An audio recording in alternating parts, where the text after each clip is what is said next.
see. I'm Gina, Sarah Mackley. I'm the founder of this Cincinnati. What you are going to witness tonight might offend some people. That's our favorite thing to do. It is our favorite thing to do here. Well, not really. Well, it depends on who you are. But anyway, it might offend some people because it's not quote-unquote real theater. It is unrehearsed Shakespeare theater. What you need to know about what you're going to witness is the actors are all carrying scrolls with them. Written on the scrolls are their lines and only about 4 syllables of their cue line. It doesn't say who says their cue line. That's all they get. They were taught a bunch of unrehearsed Shakespeare rules that they have to follow. Things like knowing when you cross to somebody, knowing when you're supposed to make space away from somebody. They were taught punctuation rules. Those were the kinds of things we did rehearse. But that was it.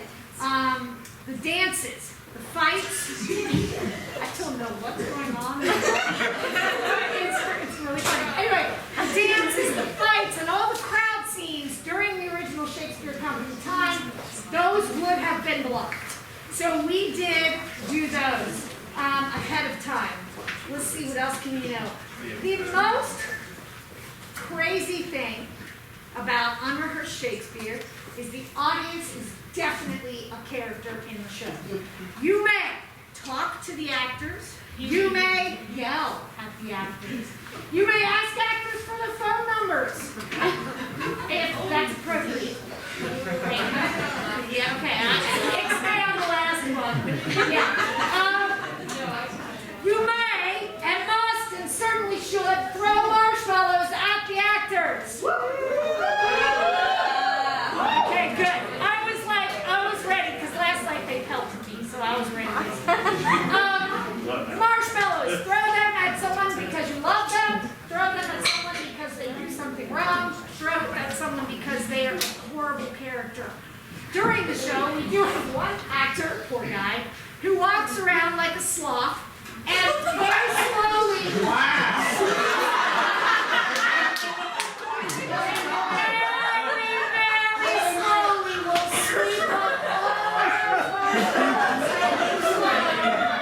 And if you're really tired and you put out your cup like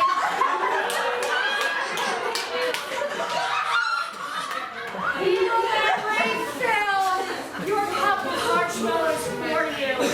And then he might remember what other character he's playing and will remember to change his costume and go into that character. I don't know. We'll see. But it's a heck of a lot of fun. The other crazy thing about tonight is that there's a prompter.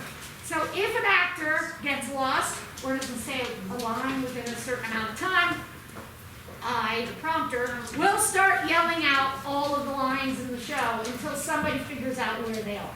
Okay, so I'm not directing back there, I'm just heckling, which I invite you to join me in doing. The only thing that's really hard for the actors is that the show has no break, there is no intermission. Don't worry, the audience is allowed to come and go anytime they want. Don't be subtle, just walk on out. Do what you gotta do and walk back in. You know, it's not like they're wielding weapons or anything during the show. You'll be fine. Don't worry about being rude. That is Shakespeare at its finest. We promote rudeness here. Well, we've got over Shakespeare. The other thing is, yeah, the show runs 2 hours and 45 minutes. Whoa. So feel free to lay down, take a nap, wake back up for the end. Whatever you need to do, you do it. It's just like a football game. It's like a baseball game. It is not, quote-unquote, real theater. It is real theater. It's just not how you're used to experiencing it. Those of you who were here last night, feel free to aim even better than you did last night. Tell the people next to you how to aim properly. Do you need a chair? Probably. There's a chair down here. Let's pass it on up. Come on, it's a party. We're going to do some chair surfing before we start the show. Yeah. Chair surfing! Yes! I love it!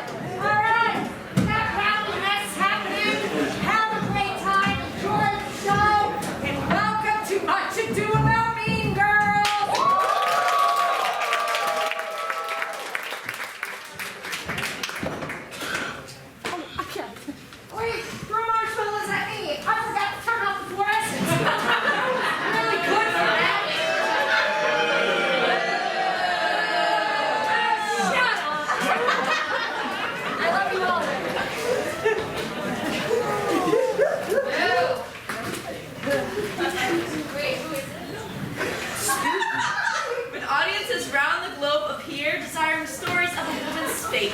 Our playwright answereth the calling clear, preparing ample banquet for your plate. This tale of lasses takes us on to school with many shrewish girls and boyish asses. Wherein they make mistakes and play the fool and learn hard lessons far beyond their classes. To this strange story make I introduction, who shows us Katie Heron's youthful age, where a narrative unfolds in our production in these 2 hours upon our simple stage. I, prologue like, your humble patience pray, gently to hear, kindly to judge our play.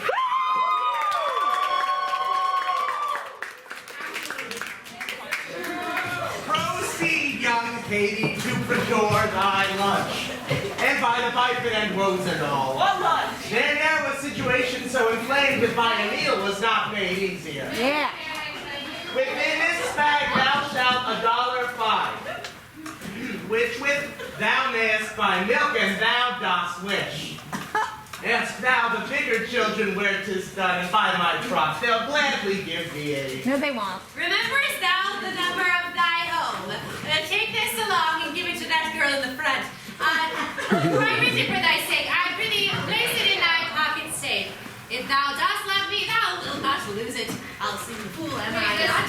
Lady strong will be herself. Art thou prepared to school? Here I pass in wise like Seneca, I not have readiness as on me falls. A picture, ere thou leavest home, I'll take, that we one day recall this moment well. 'Tis natural, methinks, that parents cry upon the day their child first goes schoolward. Perforce, this is the case most typical when children are a meager 5 years old. I am 16 and was today schooled by my parents in our family home. Your minds be like imagined instances when children taught at home are strange, indeed. Yeah.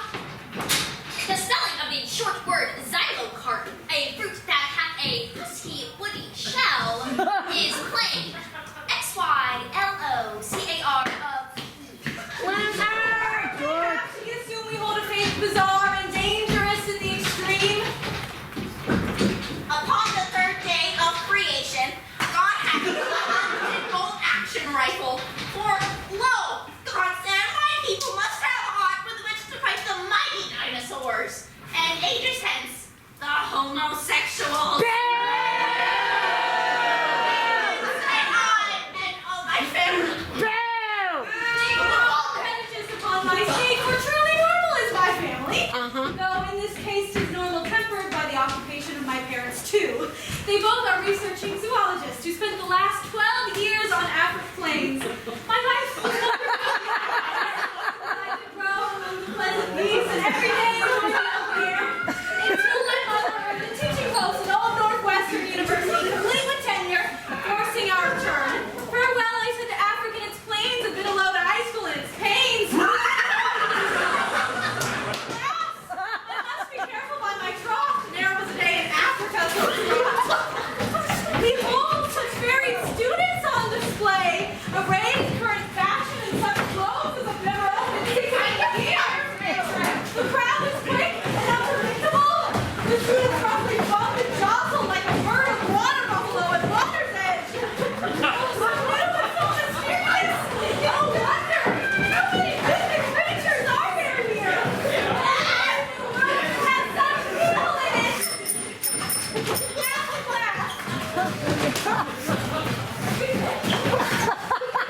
Here is the teacher, tall and self-assured. I'll introduce her to myself and speak to her. Hola, I know not if you've heard of me. My path has newly brought me to the school where I shall be your student, Katie Heron. And thou dost ever speak again to me, a painful kick into thine ass I'll grant. Oh! Sit not upon my feet. Or thou shalt be in trouble with one Christian Catholic. She whom thou didst think was teacher unto us, for her small boyfriend shall assume that seat. Did I not speak to the words and prove them true? Sweeper dude. Oh, sit not there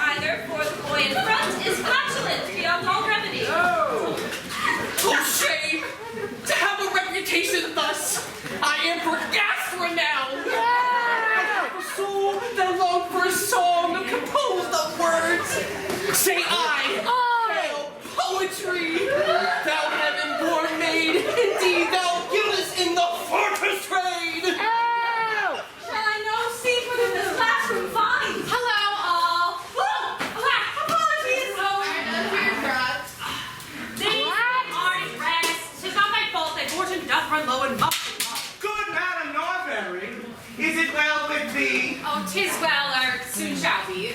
How was thy summer? I was divorced from my husband passed. My carpal tunnel syndrome hath returned. Were we comparing woes, 'tis seems I win. Thou winnest, forsooth. My sorrow goes with thee. I hither came to bring thee this report. A newfound student is within your midst who did arrive from Africa recently. Her name is Caddy, like the shack of old. Oh. Is there a Caddy Heron present here? 'Tis I whose name like to Katie sounds. Beg pardon for the mispronunciation. Thy case is like my nephew Anthony, who doth despise the errant sound of it when I misspeak and call him Anthony. That happens. His anchor, though, is nothing next to mine, as I think upon my sister's choice to give him such a name as Anthony. Now, fresh-faced Katie, you are most welcome, Art.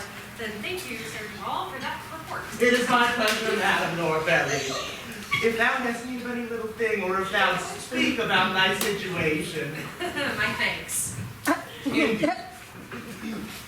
Good day unto ye all. Learn well, learn true. My first day in school passed in a blur, a most confusing and distressing blur, wherein I was in trouble for such things as I ne'er imagined I would be. Where art thou bound? Up to the restroom, ma'am. Dost thou have a lavatory pass if 'tis thy plan to thither boldly go? I see. Can you deliver such to me? Thy true is plain. Sit thou at once.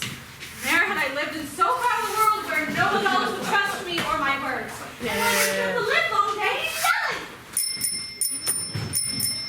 Read not beyond the page to the side, for if thou dost, it may rot thy brain. The cover of thy pen may not be green, for history is carved in shades of gray. Thou should be done with food stuff in my class, for such behavior strikes discordant notes. Nein!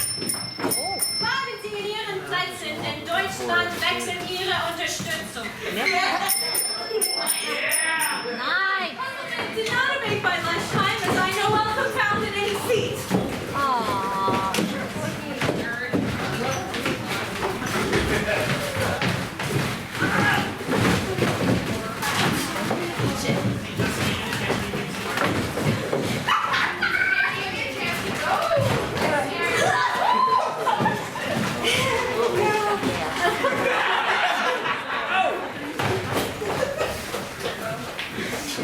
Inside the restroom I did sit and eat to hide bewilderment and loneliness. Aww. Thy first day done. How didst thou find the school? This silent dust was fit for brutal day. Oh, but we heard our daughter by our move. Yes. Wondrous life in Africa. Now she is silent and nothing to tell. Would that our daughter suddenly were well. The second day I came a sojourner, still shaken if I were to tell the truth.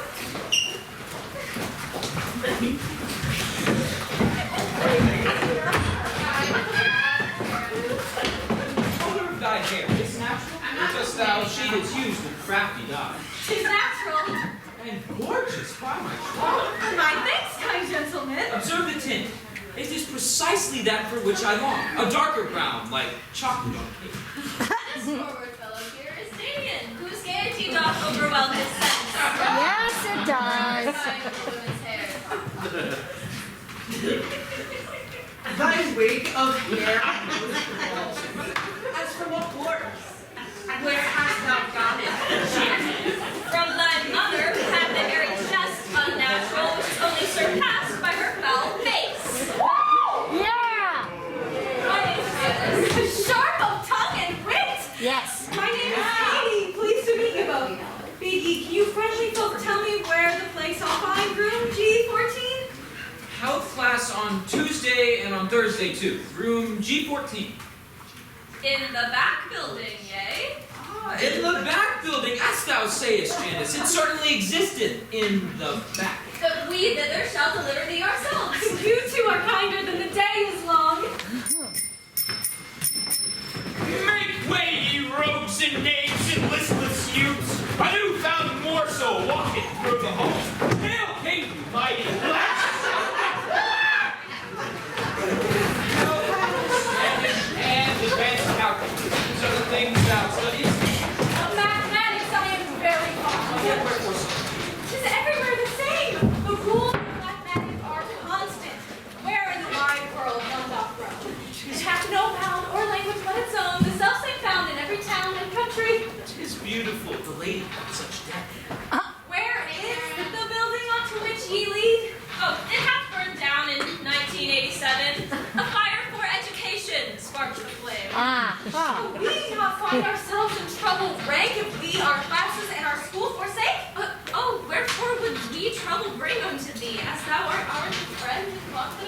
'Tis not acceptable in class to shirk. This know I, yet the last have called me friend. Forsooth, I've neither the position nor the inclination to refuse new friends. Belike I ne'er shall learn the lessons that are taught upon today's first class of health. Ow. No, Boo! Coach Carr, you suck!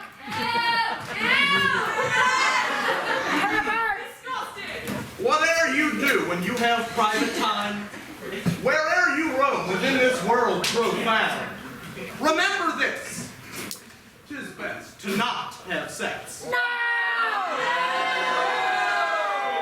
Lest pregnancy and death on you befall. That's extreme.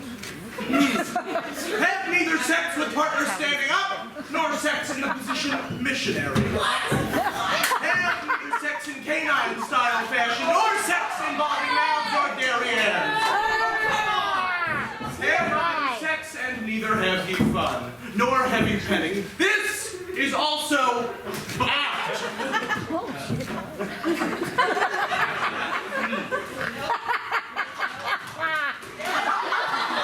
Avow to me, ye shall have none of sex.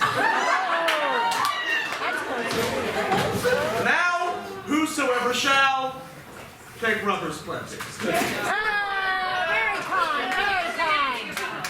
How dost thou spell my name? Remind me, Caddy, 'tis Katie, C-A-D-Y by my troth. Well, more than once I still shall be Caddy, that thou mayest carry all my fondest hopes. Behold, within the name of all that's holy, the clothes that Karen Smith doth wear today. 'Tis fitting that the plastics share one class to emphasize their physical perfection. The plastics who and what are they, I pray? The teenage royalty who rule the school, air reigning underneath malicious traps. Behold the one with visage blank and dim. 'Tis Karen Smith, alas of little wit. Good shot.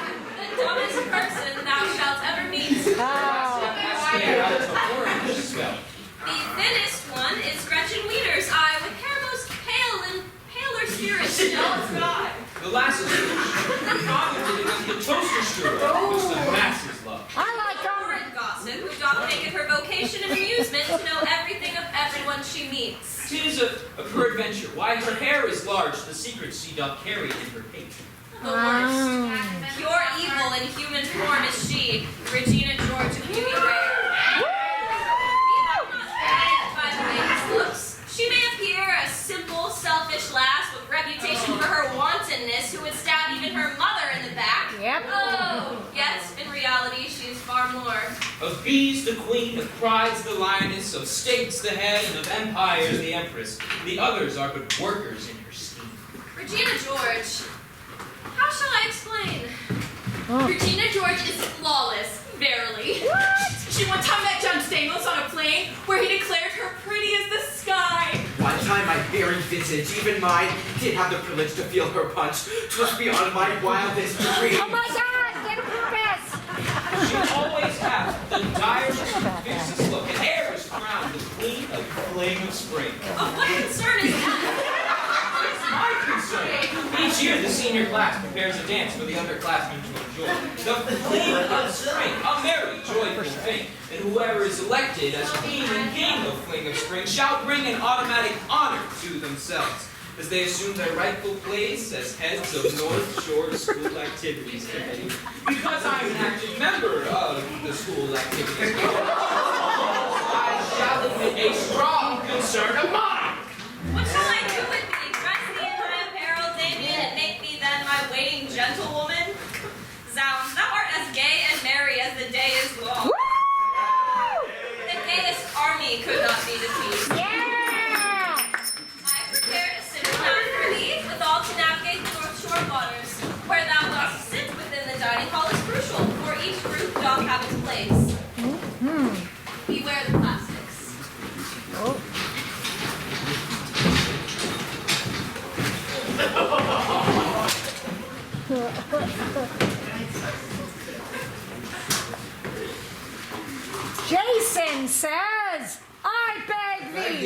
Pardon One this. interruption. Will thou engage some few questions I ask of all the new students at the school? I shall. Say, is thy muffin buttered well? What? Shall I find a helpful volunteer who most gladly butter on thine muffins? There. Muffin? Doth this rascal pester thee? Yes. Wherefore art thou skis? Yea, Oh. merely my friendly, and no, skis. Thou wert supposed to call on me last night. Take heed, young Jason. She is not taken with thee, canst thou not see? Wouldst thou have intercourse with this foul lad? Nay, thanks to thee though for the offer. The matter settled is, decisively. Let him that move you hither move you hin. Yes, Thou Jason. churlish, common-kissing, pox-marked strumpet. Oh. Ouch. Wilt thou sit here with us? We have the space. We would have discourse with thee, newfound friend. What shall I do when faced with this request? I'll test the plastic's character myself. Oh, great. Now, tell me, wherefore do I know thee not? Onto the schoolhouse I have newly come. My family and I arrived from Africa, where I was brought up low these many years. From Afric, didst thou say? Such was my word. By my parents, I was homeschooled ere this year. The words thou speakest, stranger still become. My mother was schoolmarm to me. Nay, nay, to be homeschooled is nothing new. I am not daft to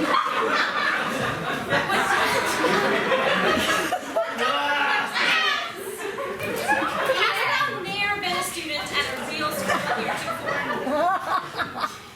Shut up thy mouth whilst I explain. Oh. Shut it! I did not speak. Ah. A homeschool student, yea? Yes. 'Tis fascinating, verily. Oh, thanks. Ah. Get her, Regina. Thou dost possess a beauty rare. Again, my thanks. Thou dost agree with me. What?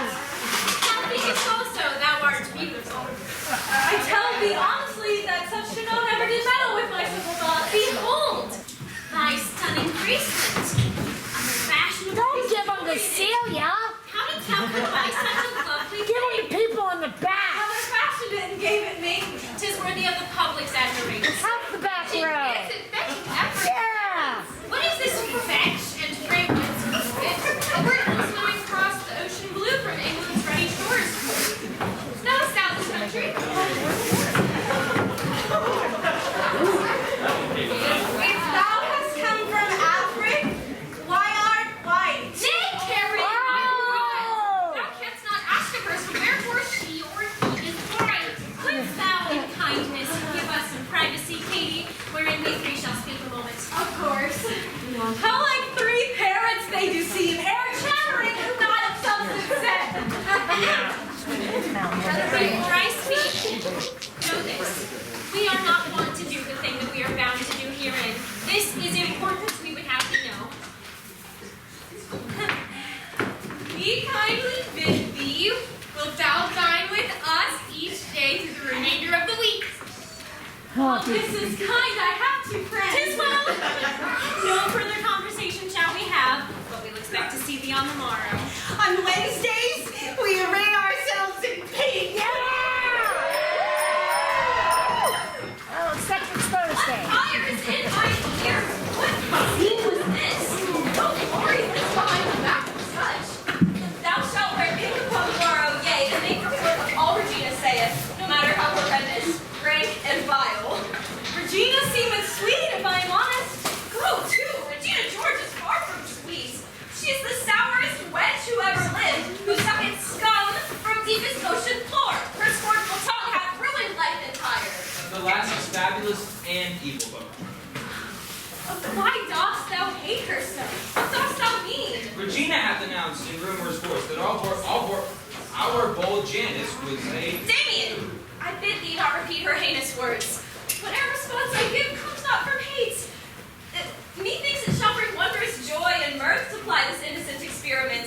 Thou shalt spend time with them and make report of everything they say and think and do. What shall we speak about? None come to mind.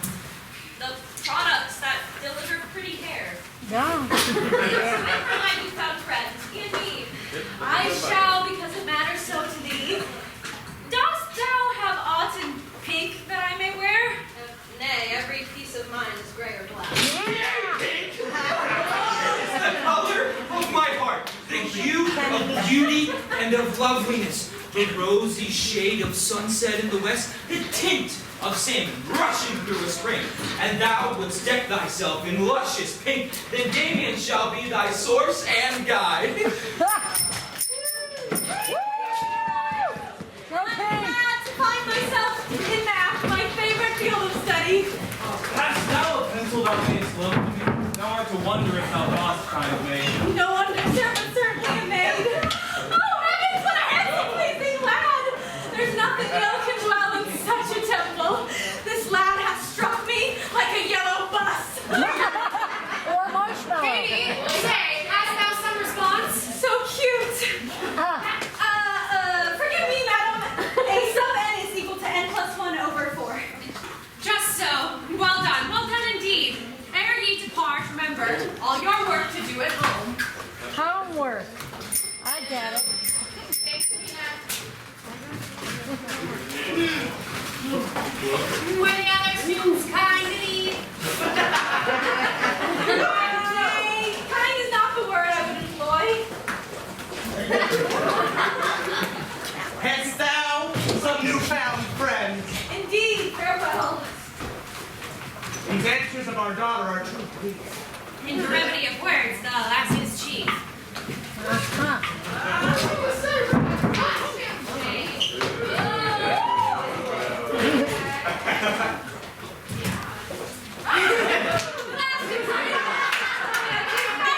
Like dark and dreadful wood, with rules that hide behind each rolling hill. I will believe thou hast a mind that suits with this thy fair and outward character. Remember this, no tank top shall be worn from one day to the next, 2 in a row, and neither shalt thou wear a pony's tail as thy hairstyle excepting once per week. It seemeth thou hast chosen this today. No natural world is this, but some girl world. We also wear pantaloons or Bad track or joke. jeans on Fridays only, as if we were Catholic and they are a fish to eat. Break thou our rules and thou shalt not cyclical. Tis Catholics not in the just house. thee, tis lost for anyone. We take a vote before we shall allow another soul to eat their lunch with us. This is consideration for the group, pursuing constantly the greater good. Thou wouldst not purchase garments from a shop ere thou didst ask thy precious friends to share their thoughts on thine appearance. I would not. Exactly.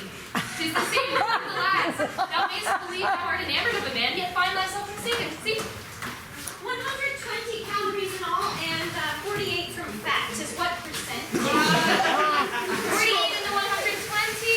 The foods I eat from now shall have no more than 30 calories composed of fat. 'Tis 40. Verily a plain equation. If 48 is over 120, it equals x above 100. Yes. Cross multiply the sum for x. 'Tis 40. What? What? Math? Where did you study all this goodly speech? It is no matter. I shall dine on cheese fries. Good choice! Skyline cheese fries! Hast thou met any lads who look thou likest?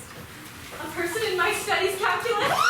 Him is the man. How flagrant is the senior? His name is Aaron Samuel. Oh my God! Yes, that is not for thee, I fear.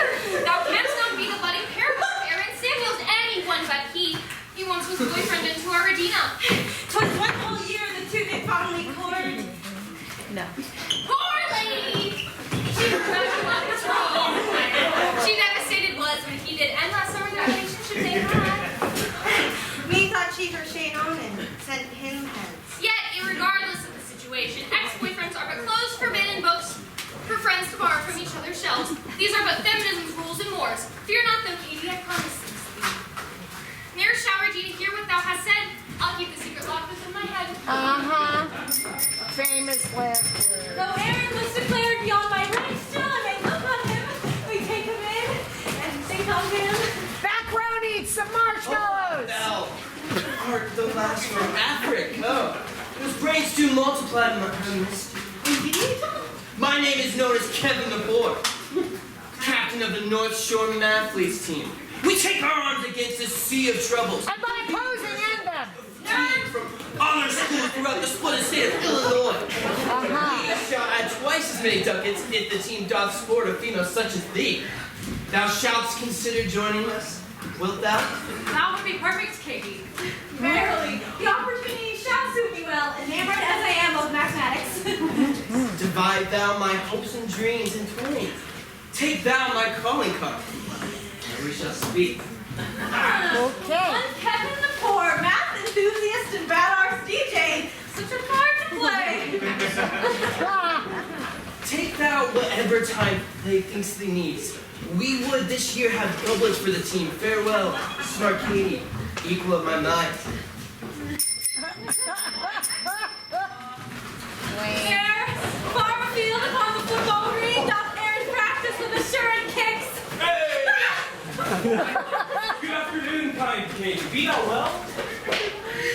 Come hither, fallen baby, come. We shall alone unto the shopping mall.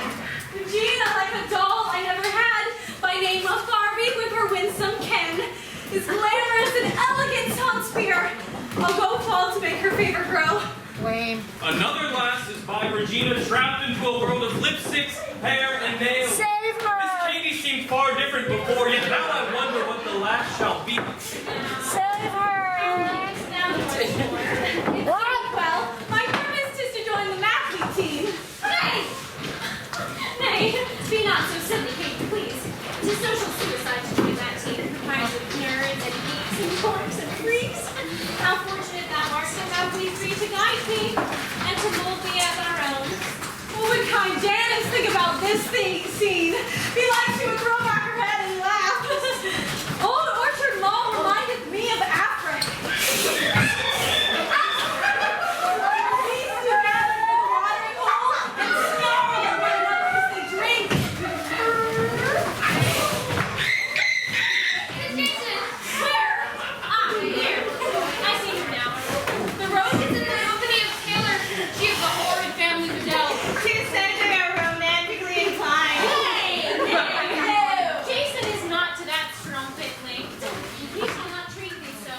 Give me thy phone, and I shall set this right. Thou shalt not phone him. Thinkest thou I am simple? Nay, never was Regina on my life. Liddell House, please, on South Boulevard. What if the tools identify a color? They are no use when called for information. Hello. May I speak unto Taylor Riddell? She hath not after school arrived. May I ask who's calling and leave word? Oh, 'tis Susan calling from Planned Parenthood. Be sure that Taylor calleth me anon. Her test results have been returned to me. Boo. The matter's urgent, growing more each day. Oh, boo! Regina! Oh, sorry, teenage pregnancy. Now Taylor is not linked to anyone. Her mother shall give punishment and plenty. My plan and action were completely bad. Is this the way these lasses make their sport? Yes? Yes! Get out of there, Katie. Good afternoon, sweet mother. How art thou? Oh, she's yelling a lot. Oh, I'm a big thief. No, come and yell not so. Oh, liar! The more you're suspected child. How you come upon me? Stop so wild. My house is nicest. 'Tis wonderful, is it not? A palace noble. Be sure thou seest her mother's ample breast. Thy power position large remain, like true stones they rest, both firm and solid. Sweet mother, art thou there? How art my girl?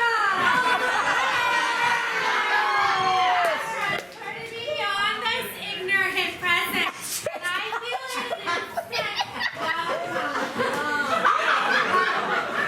Fair greetings, Lady George. May I present a new lass coming to our school? 'Tis Katie, thou sweetheart. Welcome to my school. Words of question prove entirely true. That's like two violent battering rams. If thou hast needs, but ask. Be thou not shy. There are no rules within this house of mine. Oh my God. There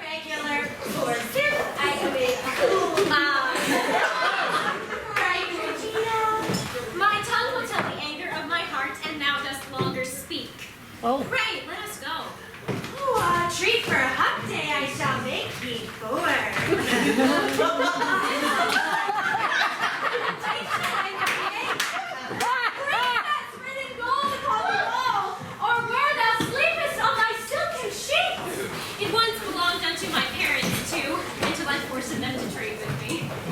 Oh, meanie. How large my hips, without hast my bones. Behold my calves, how like two useless lumps they do appear. At least ye two can wear a halter top, with shoulders passing mannish, I dare not. My hairline is bizarre, my pores are craters. My nubbins are disastrous. Yeah. What is thee? My breath is noisome in the morning time. Ew. Happy is the hour from 4 to 6. My thanks. Yet, is there alcohol herein? Nay. Why thou thinkest me?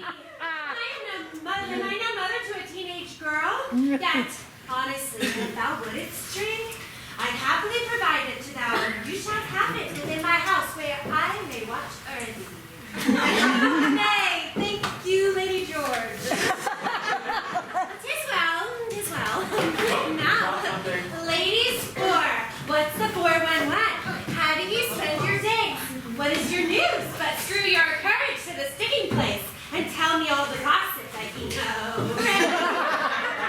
Walk aside and fix thy hair. Oh, I shall. Ladies, how you keep me so young. Yea, I do love thee more than I can tell.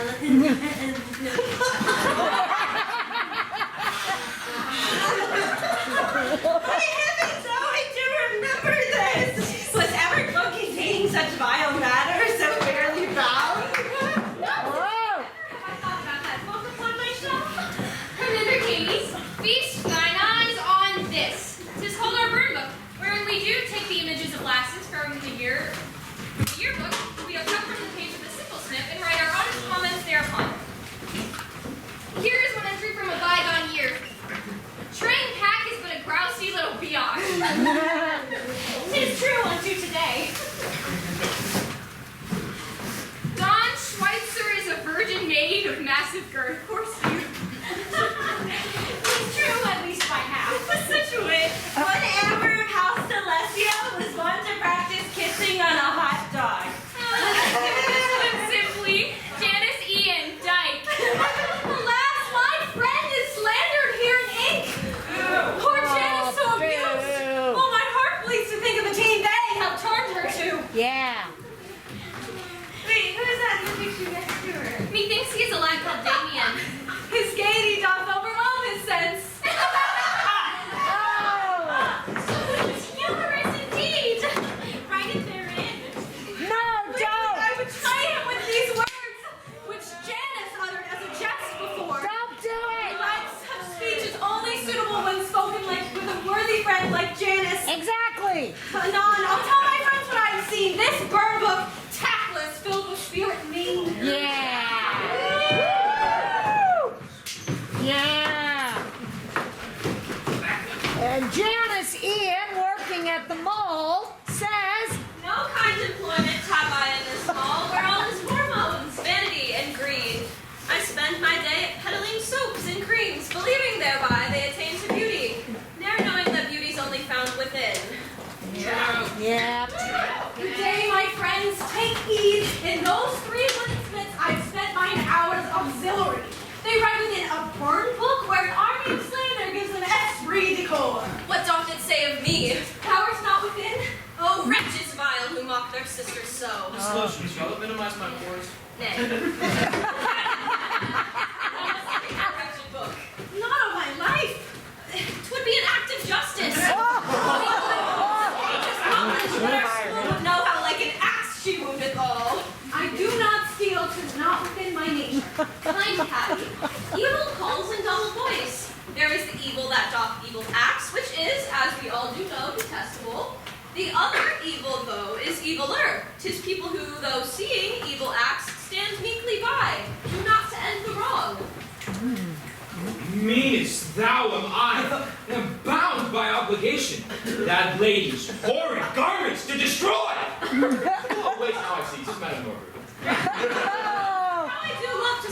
creature when she's not in the schoolhouse by my trough. 'Tis like a dog who walketh on hind legs. Aw. Good afternoon. I did not see you here.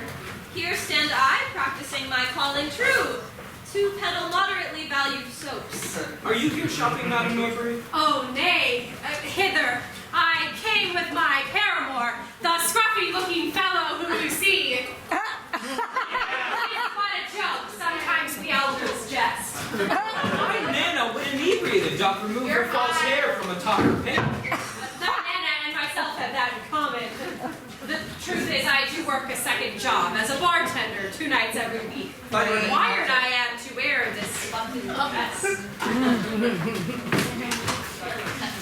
In faith, it seems she hath it worse than me. Yep, she does. Well, I hope thou shalt join athletes, Katie, for we start our meetings in a fortnight's time. 'Twould be nice for the team to have a lass, and thus the team could meet a lass for once. This could be a pleasure. I shall join. Magnificent. Well, thy presence shall be welcome. Tis social suicide, woman. Thanks, kind Fabian. This seat hath been sufficient and its awkwardness replete. Upon the morrow I shall see ye three.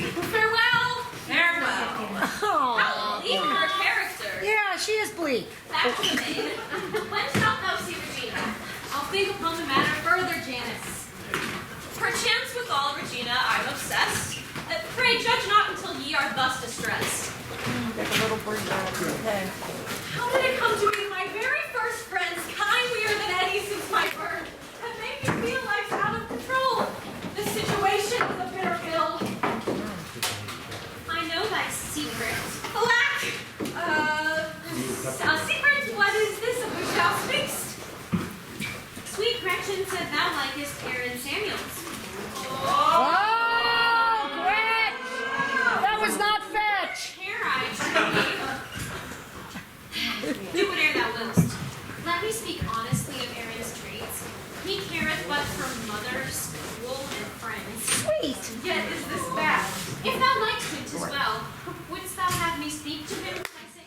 Wouldst No. thou be so kind-hearted even No. to me? No. Thou shalt say not nursing, I hope? Nay. Don't do it. Trust my wisdom, Katie. 'Tis a game in which I ever hold the upper hand. Yet, ere thou goest to tell me, art thou mad that Gretchen told me of thy fondness for him? No, never. And thou art, pray tell me so. 'Twas base and baseless both for her to do. 'Twas base indeed, and yet I hold no grudge. Belike she doth enjoy attention spotlight. Oh. Dearest Gretchen, our Katie is not angry at thine act. Thou thinkest I enjoy attention spotlight? She has trapped me in a rigid vice. Well, yeah. Don't even, ladies. We'll meet on the morrow. I have endured a 3-way calling strike. And also found a diamond in the rough. Regina's blessing given. I may speak to Aaron further, though we closer draw. 'Twas 2 weeks later when we spake again. The rain doth fall. Oh, observation plain. Indeed, it doth with drops both wet and falling. Say, canst thou help these math equations lose me utterly? I am not lost, shall so be for him. Indeed, factorial it is, so multiply each one by n. 'Tis wrong, it's the summation. Pursuit, there the self-same. Oh, wrong again. The lad is so wrong, and yet so right for my love. My thanks, 'tis clear now that thou hast helped. Oh, tonight, a party for All Hallows Eve shall happen at the house of my friend Chris. Shall happen at the house of my friend Chris. Will thou go thither? Yea, with all delight. The address thou mayst find upon this sheet. It is a costume ball, and many who attend do make most of their attire. I understand and shall with joy attend. The sheet admitteth but one person only. I prithee, bring no paramour withal. A gruel. Oh, the word intended to be cool yet mixed with great before it passed my lips. 'Tis gruel indeed. I shall see thee tonight. Party. Hail Africa! Shalt thou attend the meeting? The mathematics shall begin our work today, and thou art critical to our equation. Wait thou a moment, and I shall return. 'Twas lying saying this to Kevin here. Clearly. That I must homework create a costume, for Aaron said to make the most of it. Yeah. Hast thou a suggestion of a costume I may wear? Tiger. A tiger? There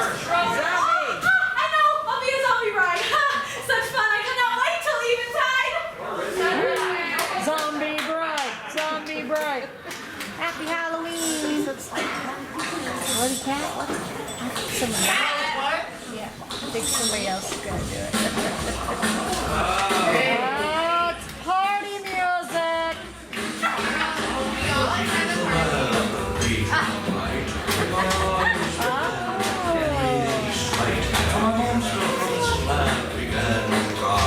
And suddenly, to my surprise,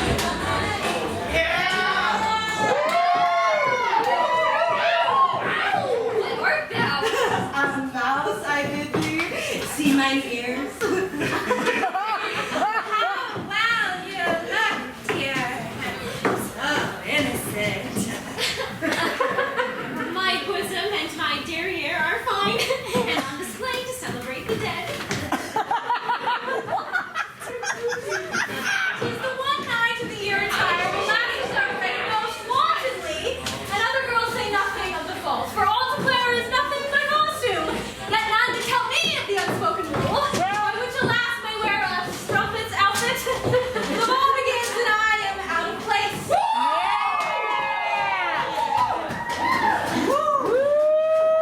Party! Party!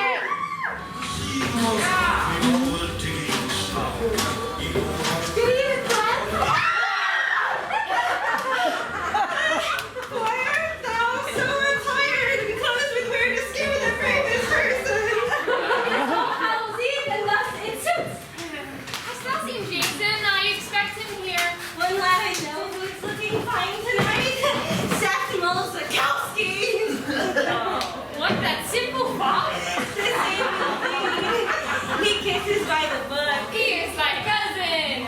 Yay! But only first. There are near cousins. And first cousins, then second cousins, and so on from there. Nay, sweet. This is not how family works. 'Tis wrong in every way. Thou hast arrived! Ah! And bringest to a zombie bride withal. Ex-wife, to be precise. Original. Wilt thou a drink which I may bring to thee? Pleasure. On the instant, I'll return. My thanks, kind Aaron. Garrett, seize at once. Do not so take it in. Oh, said they come. Did ever try to eat some carrot cake? Good evening. Oh. How well thou lookst tonight. Did no one tell thee thou shouldst wear a costume? Could thou not bear All Hallows Eve to observe? Axes are made to bear, and so are you. Pray stop, my tongue. I have some news to share. You know sweet Katie, newly come to school? Pursuit, she seemeth sweet and passing kind. Upon my invitation hath she come. Be careful, for she hath a crush on thee. Each night doth pine with thee upon her pillow, and sigheth, Aaron, make me soon thy bride. Indeed? How camest thou by this rare knowledge? My strategy doth fail. He is not moved except unto greater interest. Uh-oh. Therefore, I'll dig the hole in deeper yet. Boo! She hath told me, everyone in fact. She fashioned a tunic with thy face, and on it doth proclaim my heart for Aaron ever. Thou art in jest! Yet who could blame the lass? Thou wert e'er gorgeous in mine eyes. Take heed, I do not say she stalketh thee, yet she did save the tissue thou didst use, and 'twere the relic of a holy saint, and said she would perform some Afric voodoo with which to turn thy heart unto her own. Can this be true? Boo! Lies! Yonder doth Regina speak for me. Her words fall gently on his waiting ears. For see, he waveth like a lad in love. 'Tis true, the lass is socially inept, and strange beyond all natural degree. Yet she hath been a constant friend to me. Thus promise thou shalt not make sport of her. 'Tis certain I shall not make sport of her. How can kind Janice hate Regina so? For look how she doth take my suit to him. She is so good and decent by my troth. Alack and ruth the day, thou harlot rank! What art thou playing at, Regina? Cease. Was thou who ended our relationship? Thou speakest foolishness. Why would I so? Thou art the finest lad at North Shore High. Don't do it! There, my friend! Oh, woe the day!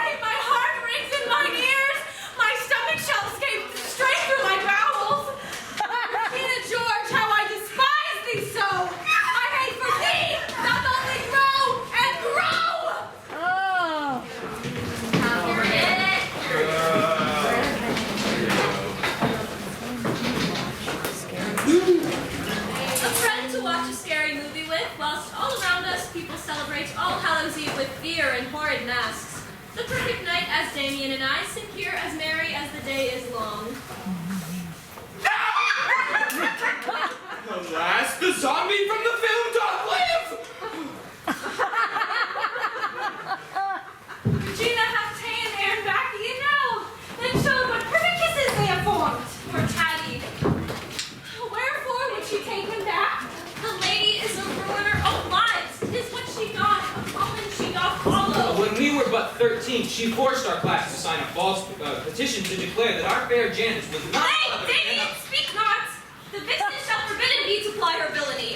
Is she not in height proven a villain that slandered, scorned, dishonored my kinswoman? We must take action. Yeah. Must we? Yes, must. Regina George, an evil dictator. How doth the state o'erthrow such tyranny? Cut off her resources plentiful, yea. Regina would be naught without her men, each one high status, handsome in height. We shall her errand, welcome to our side. Her body, technically a perfect thing, shall soon become a liability. Her band of loyal, skanky followers anon shall turn to fervent enemies. Yes. If thou wouldst this future see, thou must approach them in the guise of friendship, like nothing were arise twixt her and me. Canst thou accomplish this? Art strong enow? I shall, to take my justified revenge. Yeah. World upside down. Pretending not and wrong shall be simple, for no one doth enjoy continued conflict. True.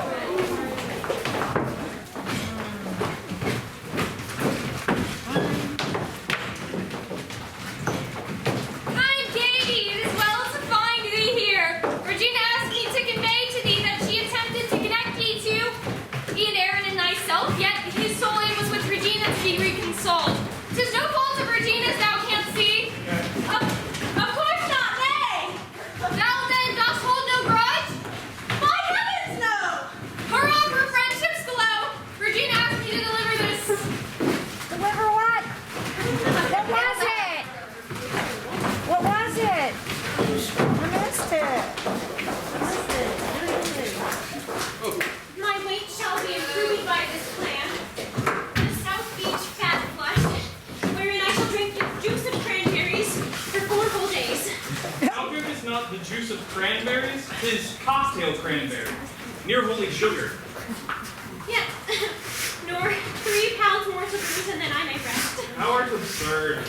Yeah. My hair. Why and yet, push it back, and thou, like Samson, shall have hair to tempt Delilahs everywhere. Who the fuck is Samson? Who's Delilah?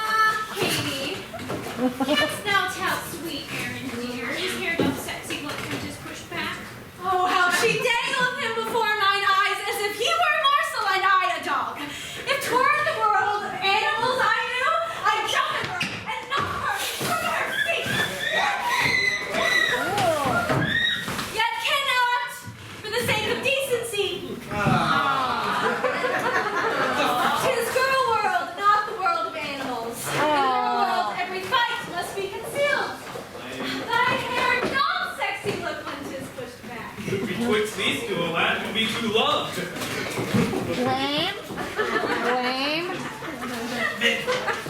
The juice of cranberries my skin doth burnish. I have a skin cream that may help thy clothes. I have secured foot cream from Janice's shop. Give it to Regina for her face. Oh. This is for thee to help thy visage glow. I have returned to thee again, small chuck. My face doth smell as sweet as peppermint. Alas, 'twas not the scent I did intend. Impeccable revenge must tailored be unto the villain who hath done the wrong. And thus I've taken liberties with scissors, amending horrible Regina's tunic. 2 holes I've opened where her breast would go to make her foolish to the multitudes.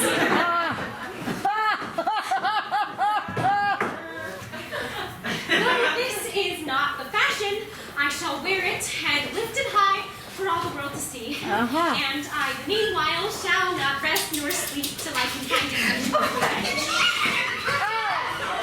Don't run with scissors.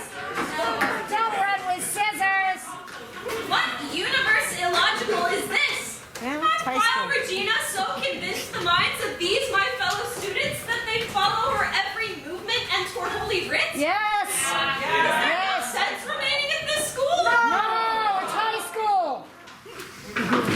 An entire month, our efforts we applied with little success, except that we did make Regina's face smell like a foot. My time. A nice one. Feel like our aim is misapplied. We'll turn to Gretchen Wiener's neighbor crack. Attack Regina from her closest flank. If we can crack the lock that Gretchen holds, we'll find the key unto Regina's past, which opening shall soon reveal a pit of filth and muck. Speak back. Crack, crack!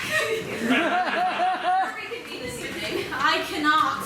Regina, don't expect me in rehearsal. The talent show is drawing ever nearer. Oh! To a song, 'tis Jingle Bell Rock. Ye both know the song? What coincidence! Only the English-speaking world do know. Yes! Every year, the dance they do perform like clockwork programmed by the Yuletide moon. This year 'tis mine to learn. Behold, my friends, Regina, hither comes. Pray get ye gone. Boo, Regina. Did thou just conversate with Janice Ian? Surprising twas to me as well, for she is strange past speaking. By my modesty, the jewel in my tower, I would not wish any companion in the world but thee.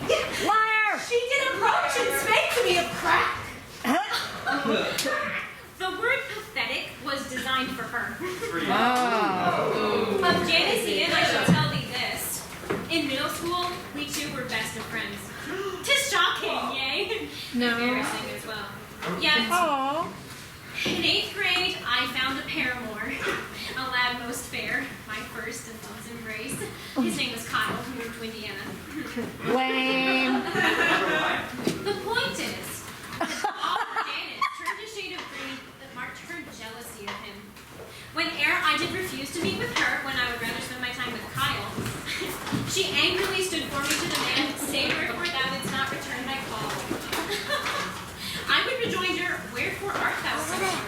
Why so obsessed by how I spend my time? Back row. When next my birthday party did arrive, a party just for lasses by the pool, I told her, Janice, thou art not invited. It seems thine appetite doth turn to ladies. To put it plain, thou art a lesbian. Meanie. Boo. No lesbian could to my party come.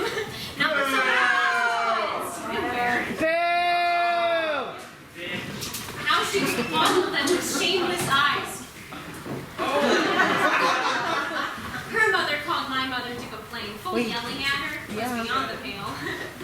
And then Janice sadly left the school, for ne'er would any last year further unto her. I wonder why. When she returned to high school in the fall, her hair was wild and strange she had become. Too like a witch, and with the spells to match. By thine account, she now hath taken to crack. Liar. By all that is divine, thy skirts! A stunning, fashionable garment 'tis. How didst thou come by such a lovely thing? Regina's words, they echo in mine ears. She wants with these same words to praise my bracelets. Yeah. 'Twas once my mother's in the 1980s. A vintage piece. Adorable it is.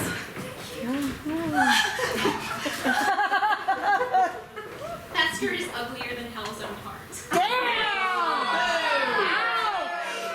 Wicked through and through. Yes.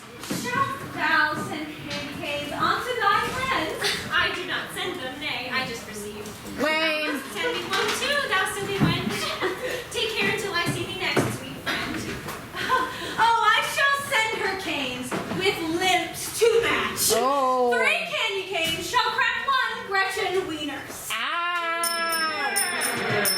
Wiener cracker. It's a wiener cracker. Today with Julius. Get the fuck out of the way! Candy grams for all engaged! Behold! Behold, I too for Taylor Zimmerman. A tail. Ah. Glenn Coco for thee. Go, Glenn, go! You go, Glenn Coco! And Caddy Herod. Is she in this class? Tis Katie. Katie, 1 for thee have I, and none for Gretchen Wieners. Me thought I should receive one if thou didst. Who's it from? Mine utmost thanks that thou art such a dear friend unto me, Regina. 'Tis sweet of her to think of me so kindly. Now back to Caesar and his falcon grace. Oh, wonderful. All word now that wretched not believe Regina's ire is focused onto her. The perfect secret she shall share anon, and when she doth, Regina is my pawn. Oh, bad, bad, bad. Vengeance. Vengeance is bad.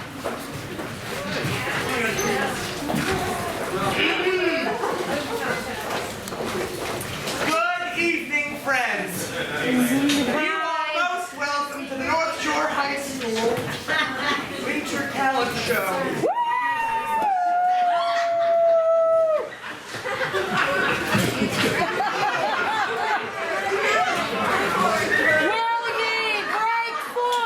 Will ye break forth In thunderous applause. Yes.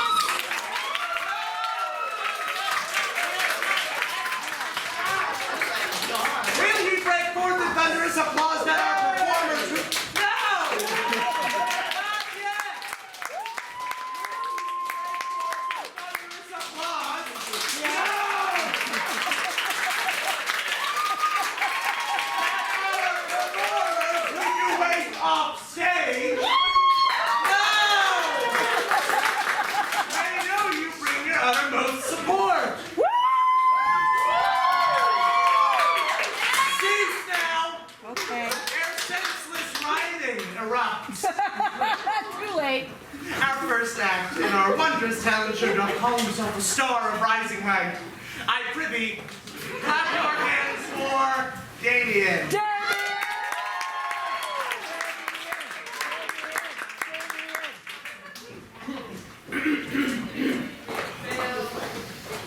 Each day with thee it's wonderful. Each hour joy springs anew. Each moment feeleth bountiful. When thou dost love me. Get off the stage. Stop. Get off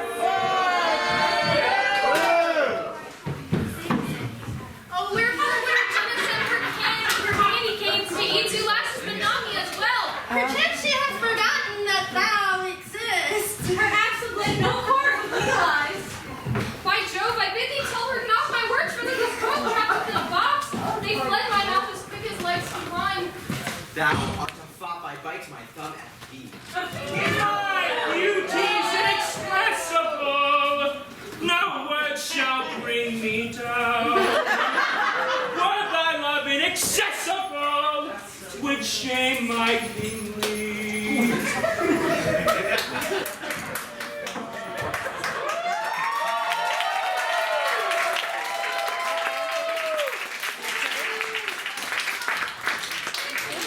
No offense to thee, I aim, yet wherefore would she send thee candy canes? She doth not even like me much. Perhaps she feeleth weird while in my presence, for 'tis only I who knows the truth of how she changed her nose by prowess of position talented. Once more of these words rushed forth, escape my lips like chickens running from the butcher's block.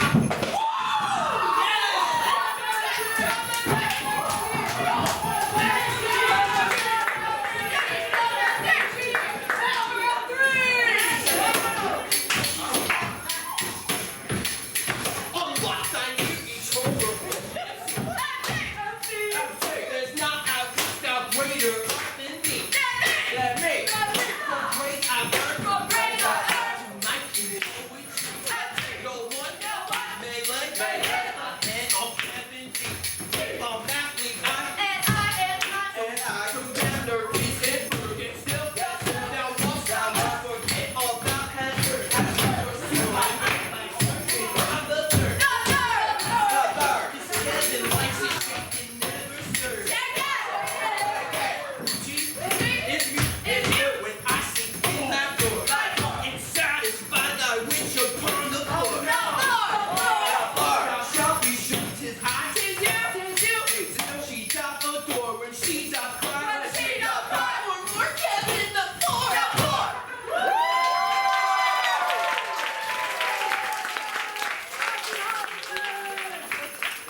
We hope you did enjoy our number.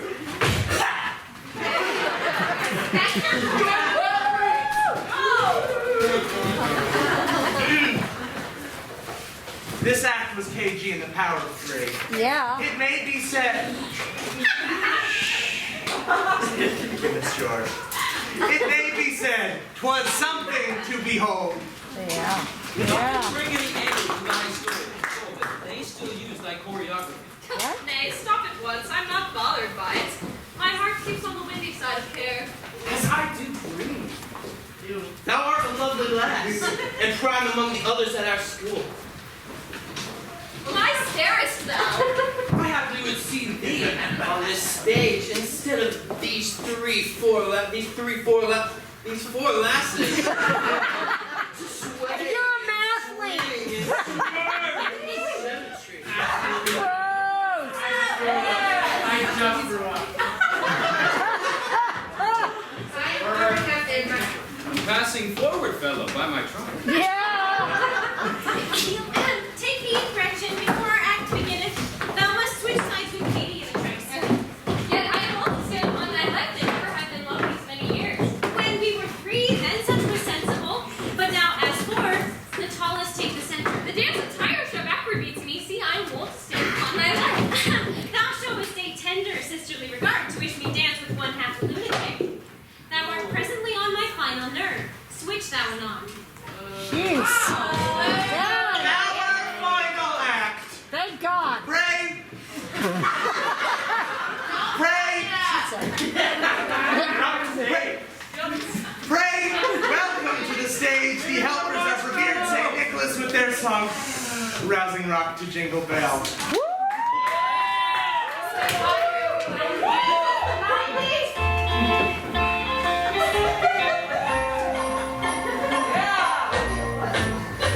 Jingle bell,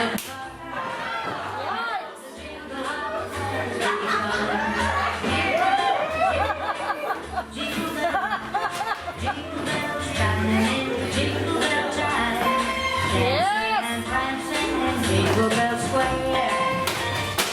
bell, jingle bell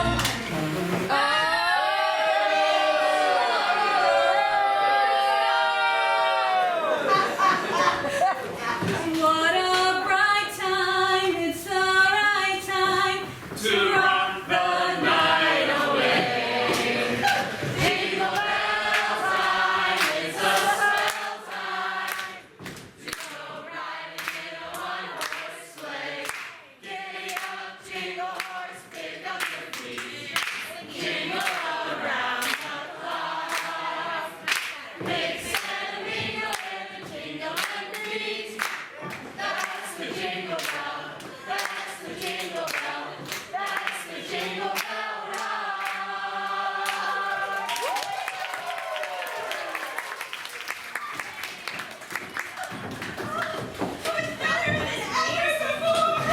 Well done, sweetheart. Wonder if it is Nay, Aaron! What? Art thou ashamed of me? No, God forbid, sir, but ashamed to kiss, because in doing so thou shalt smear my boss. Whatever. Well, dance, Africa. 'Twas perfect by my calculation. Many thanks indeed.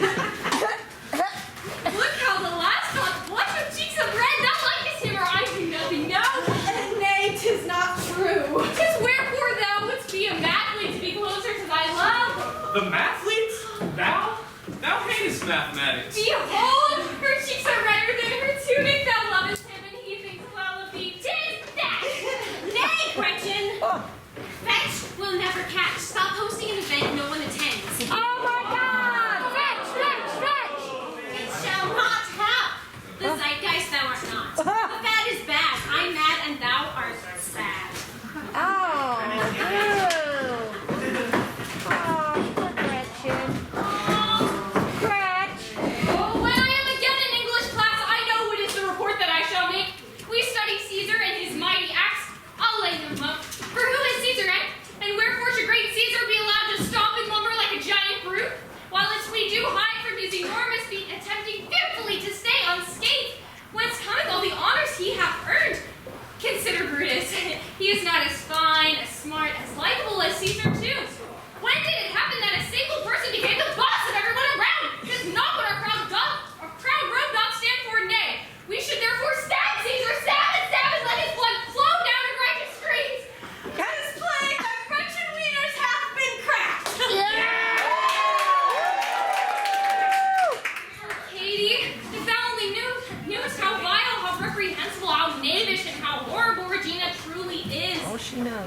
Knowest thou she cheateth frequently on Aaron? Doth make him coupled for another's lust? Each Thursday when he thinks she is engaged in preparation for the SAT, she earns him horns by being horny with Shane Omen. Which sits above the auditorium. Never have I shared this secret with a soul because I grant, a perfect friend. Yet knowledge of it nearly makes me curse, for Aaron is in sooth an innocent man.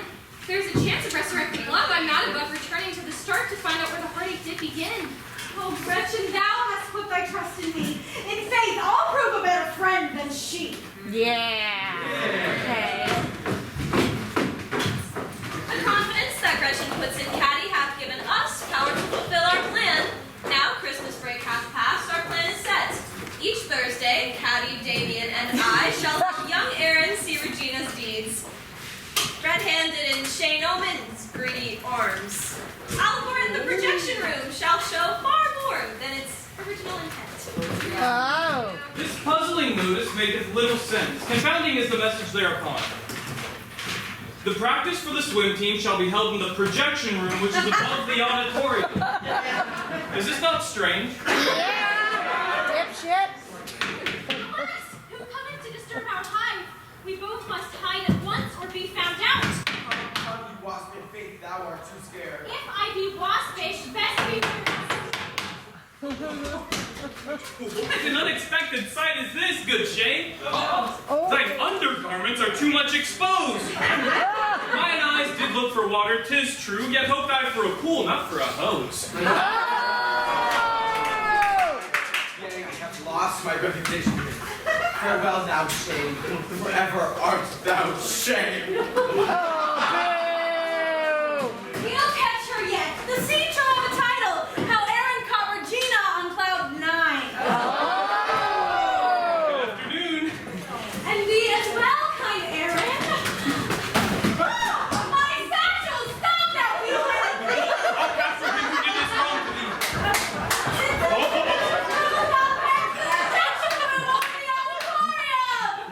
Car? It's you?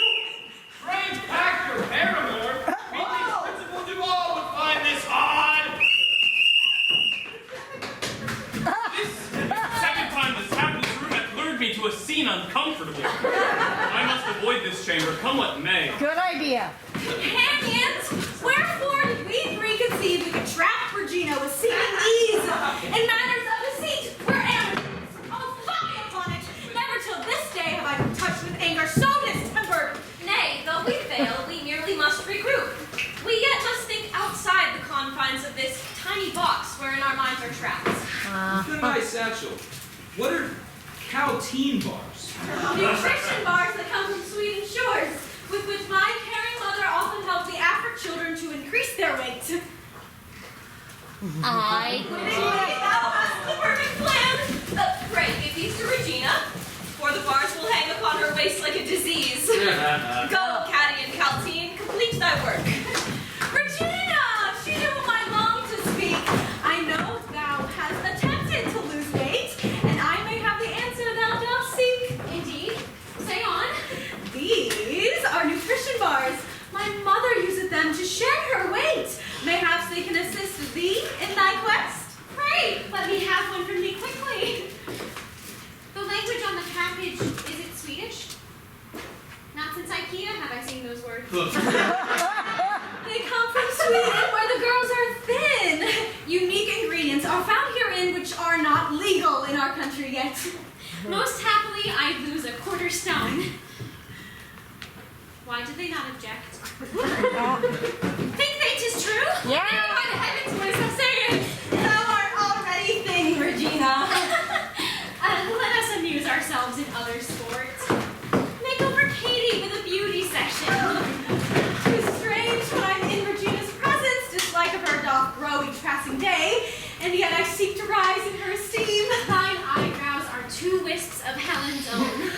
Thy brow alone could launch 1,000 ships. Thou, Gretchen, step aside. Let me do my work. I see the feeling swell in Gretchen too, how she doth long to have Regina's favor. Aww. Alas, possessed, and such have I become. The other day, as we would walk the halls, I saw Regina giving Aaron eyes. kissing cheeks and trading kisses. So jealous was I watching them flirt so. I paid no mind where I was wandering and fell headlong into a refuse bin. Oh, envy, doubly, discord, and shame. At least 4/5 of every hour is spent discussing vile Regina with my friends. And 1/5 spent in hoping someone else will raise the topic of the heartless wench so that I may talk about her even more. Stop seeming so entirely mad and foolish. Oh, Janice, she has taken to my bars, yet I still fear our plan moves sluggishly. When thou dost think upon her, it is plain she is not as fair as everyone believes. Uh-huh. 'Tis certain everyone is bored of me and mine incessant griping over her. Yes! Thus I have heard, for thou saidst so before. Thy jabs thou repeat dost steadily. Instead, why not come where thou art invited? Soon I shall have a showing of mine art. Wilt thou take time from this thy double life and give me thy support? I'd have thee there. 'Tis well. What smell strikes my nose? Regina gifted me some fine perfume. Thou smellest like a baby prostitute preparing for a tiny kiss. Yes! Best line! Now farewell until the next.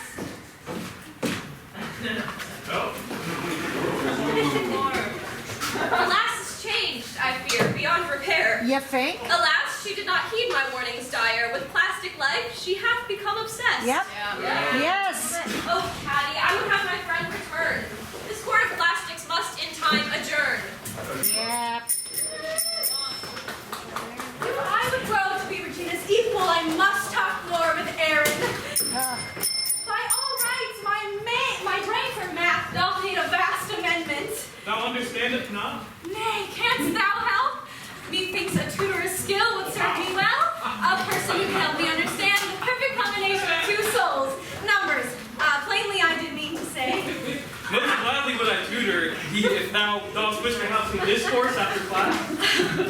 What dost thou think, Regina? Shall we think? How could she, when you two are such close friends? Or peradventure we shall keep it hidden.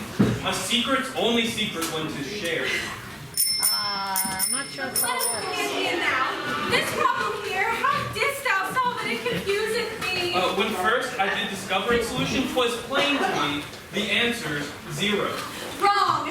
How can he be so terrible at math? Check my calculation though. More clearly did the answer come. 'Tis 1. He did it! Ha! With sufficient time. Yay! My answer came to 1 as well, and by and by our 1 and 1 makes 2. Thou tutorest with skill and patience both. Do it again. Though this feels wondrous, 'tis not kind of us. We must not do it for Regina's sake.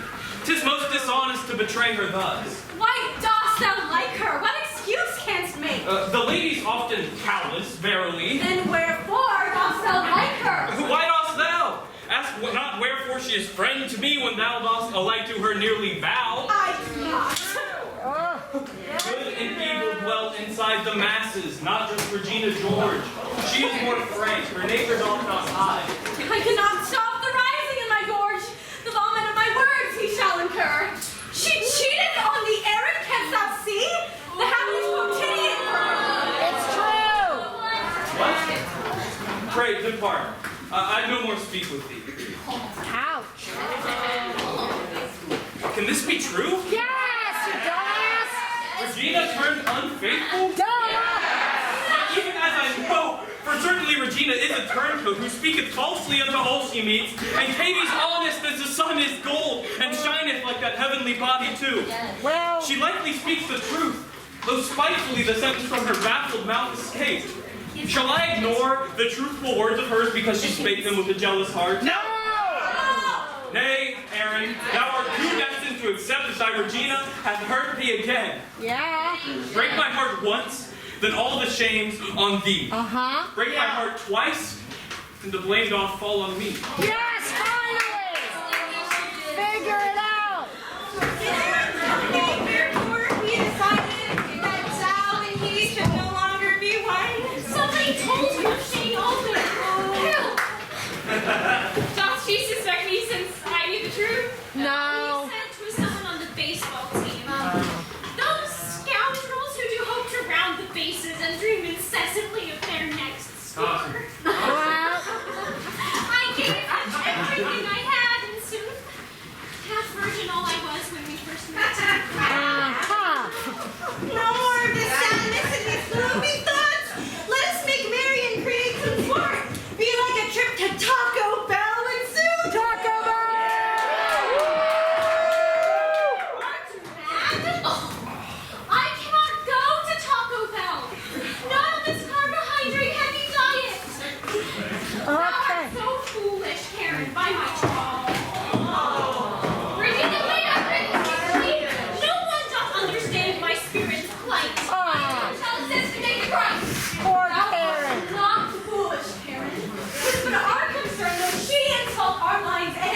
Nay, I am foolish.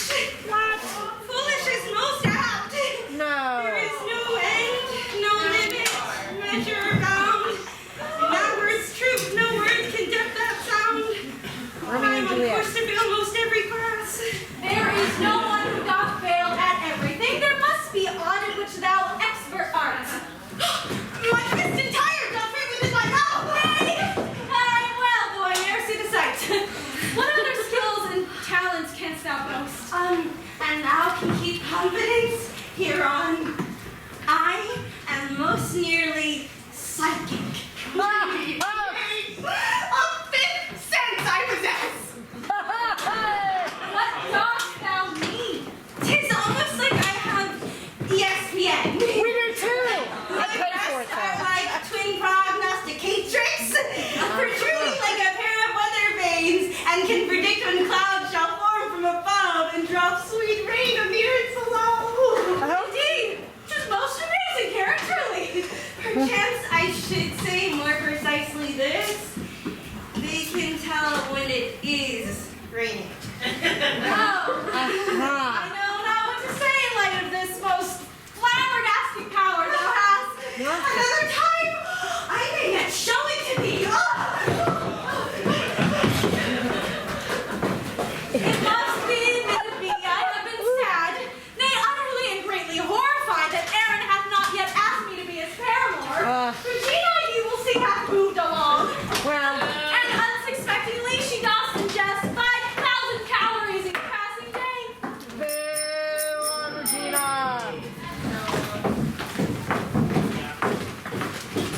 The nominees for Queen of Fling of Spring.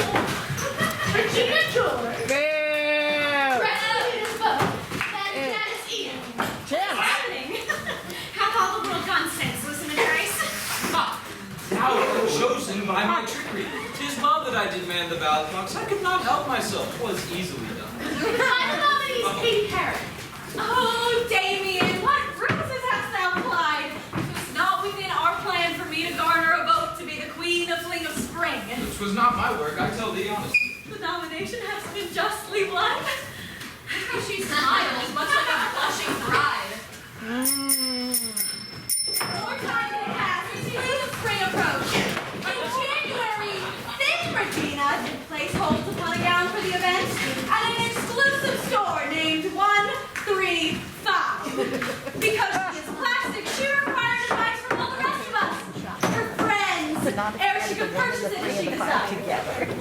Pray someone zip up the zipper on the gown, and then zip your mouths as you do gape and judge. It shall not close. The garment is too tight. It is a fine, already large enough. This peradventure marks their size.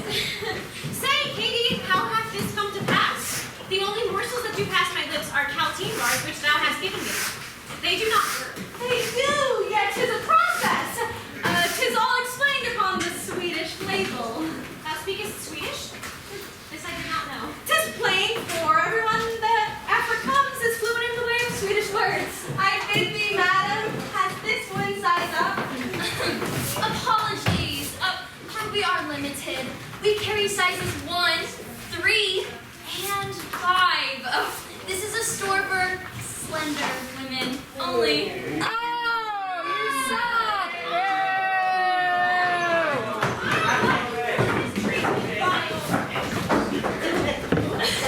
How I do love to make a woman doubt the body over which she is devout. Boo. You suck. Ah, Katie! I had hoped to speak with thee. Thy parents must make their marks hereunto, acknowledging by signature that they accept and are aware that thou art failing. What? Failing? I'm like a hopeless rogue caught in that entrap while standing versus a river over which I cannot wade. The circumstances are not sans irony when thou dost take examinations, Katie. The work is admirable and correct. Thou solvest every problem perfectly. Yet somehow all thine answers are still problems. Indeed? Indeed. I know a paramour doth seem as if it is urgent in the extreme, yet if thou learnest aught from me, learnest this. Thou should not hide thy vast intelligence to win some lad and make him think thee wiser. A teacher teacher is speaking so. How would she know? Now, Warren, thou dost wander out, I know. Yep. In love, unlucky, and recently divorced, and poor from being recently divorced. The only man who calleth me is Randy, reading from Jay's Visa. Maybe he's cute. Thus now, therefore, this hath come to be. Pursuit. I am a pusher. I push people. My husband first into law school, I did push. It was nothing but a bust of busted hopes. That's why I'm divorced. At 3 careers, I pushed myself to work, and the same progeny of evils did come from our debate, from our dissension too. We are their parents and original. Yet I shall push once more, though I should learn the honey flavored of sweet humility. 'Tis thou whom I shall push, good Katie, because thou, I know, art smarter than this. Your speech hath honored me and moved me to. My thanks to you, kind Madam Norbury. If extra credit I may somehow earn, pray tell me, and it shall be done anon. Indeed, I shall. Thou hast my solemn word. Each beware. What words had Madame Norbury for thee? For we did see thee speak to her at length. I do despise the woman utterly. Plans to bring me low. Where I do, because I did not join her mathlete crew. The lady was quite queer in the exchange. I am a pusher, Katie, she did say. I am a pusher utterly. What doth it mean that she a pusher is? Perhaps like one who pushes drugs, so?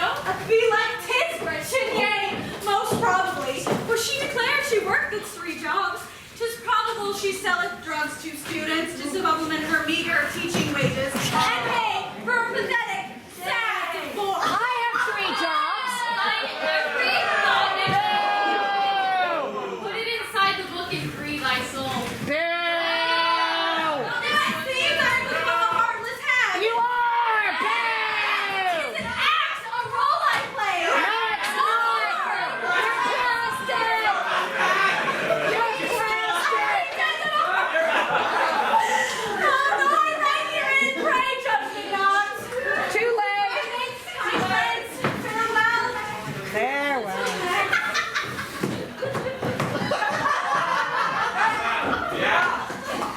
Janice enters and says, "Hola, kind caddy. I have searched." Search for thee. Last night when I called on thee, thou answered not. Say, wherefore didst thou not return the call? Too busy was I, past all thought or measure. As sure as I have a thought or a soul, methought thou wouldst respond when I did call. No matter though, wilt thou require private my art show when the weekend comes? Alas, my time is to my parents sworn, with whom I must amass and detain. Apologies, I did long to see thy show. The excuse rings hollow and unkind. Would have been gentler to simply refuse. Oh, Janice. What of tonight? We'll watch a film with all? Nay, not this even. Major sabotage of plastics I shall undertake tonight. How canst thou lie the sabotage sons us? Are we not thy companions in the cause? Wilt thou desert thy friends so utterly? We had tonight planned nothing in our schemes. Here I fly solo like a pilot rogue. This plan is mine and shall be mine alone. Farewell. Go with my heartfelt love, kind friends. Plastic sack. Am I deceived about this strange goodbye weak utterly of Regina's scent? Yeah. Hath Katie's fake plasticity turned real? Yes. Is she condemned to be the plastic's next? Yes. That portend all is not well. Shall we two lose a friend so newly won? Oh, yeah. Not even our name.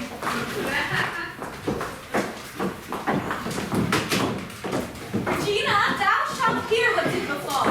Our Gretchen, don't believe thou art upset because she has been nominated for the Queen of Fling of Spring, which else is thine. Me, angry Katie, nay, it ne'er could be. Concerned am I for her well-being only. Methinks her nomination is a jest, some ruthless trick plied by a jealous fiend. When no one votes for her, she shall melt down and reckless shall become. Who then will care for her? It shall be I. Thou dost not think she'll garner Ian one vote? The truth is, Katie, Gretchen is not fair. Oh,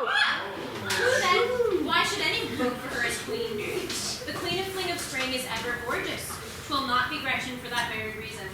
Ah, If there were any justice in our school, perchance sweet Karen would the honor earn. Yet no one here has Karen on their minds, for she is wanted as the grass is green. Boo! Now, I have kept thee long now indeed, and must to bed to take my beauty sleep. whatever. Nothing's going to help. Lord Gretchen, thou hast heard the whole. She's not mad at thee, but 'tis some comfort. Oh, briefly, Art thou well? pray, Katie, stop. Hello? If someone speak ill words about thee, Karen, thou wouldst insist that I tell thee 'tis true? Nay? Even if the someone were thy friend, or else a person who did act as such? What art thou asking? Oh, the other line doth ring. I would thee would wait while I make answer. I shall not take this anymore. I see thee whole, no more abuse it so. Holla! Let us make merry with the night. If thou shalt go along, we two shall frolic. We shall. Yet Gretchen holds upon the line. Oh, invite her not. The last doth drive me mad. Hold then. Make haste. Regina Tissue call. She would the town take read with me tonight and did instruct me not to invite thee. And thou dost love me, go thou not withal. Yet wherefore? Thou wouldst not the answer here. Tell me then, but hold out first I pray. By God, that lady doth annoy me so. Who jaw? Who's this? Thou knows. Of course, as I do know. Pray, hold the line. By God, that lady doth annoy me so. Well, I know the truth of these thy words. Release her now that we may fly him on. What is thou wouldst tell me, Gretchen? Speak. Regina said that no one liketh thee because thou art a shameless wanton whore. These were her words. Thou heardest not from me. It was harshly spoken, Gretchen. By my troth, she hath the right to know what hath been said. Alas, Regina, I cannot go out. I am unwell, as thou can hear. Boo, whore. The words fall from the horse's mouth. Oh, devil, Aubrey, thou torment me thus. This torture should be roared in dismal hell. No. Though I may not be intelligent, I not receive such scorn. I may not be a smart lass, but I do know what love is. And it is not this. Oh, we love you, Karen. Revelation that came yesternight shall surely shape our conversations, but our group shall share our luncheon presently. Regina, we must speak with thee at once. Is butter such that may be called a carb? Indeed. Eat thou each stick upon the earth. Oh my God. Regina, if thou in sweatpants are arrayed, 'tis Monday. And Thou hast transgressed our rules and art not welcome to be seen here. what here? The rules thou broadcastest are not real, but are like morning fog that dissipates when I crack upon the ether. Thou called them true, and I did wear a vest. A vest that was disgusting to mine eyes. Oh. Thou mayst not shout, thou canst not sit withal. These sweatpants are the only garments that will fit the fuller body I have bred. Humiliating revelation this, yet still they are not moved to show compassion. I shall depart, and ye shall have it so. Yeah. Walk home, you wenches, I shall drive you not. Oh. Watch where thou goes, O fish lump of fat. That was harsh. What shall we do this weekend? Tell us what. Alas, my time is to my parents' ward, with whom I must to Madison be ta'en. What? Do not leave us, we are lost as thee. They purchased tickets to some grand event. What, Katie? Shall thou leave us all alone, the sole remaining prop of our young days? See how they follow me like wayward sheep. Have I become the new queen bee to them? Yeah. Perchance I can escape mine obligation. Do for us sake, Many things. be well, kind Queenie, till we meet again. How shall I tell my parents of this plan? The trip to Madison is not untrue. I fear they'll be dismayed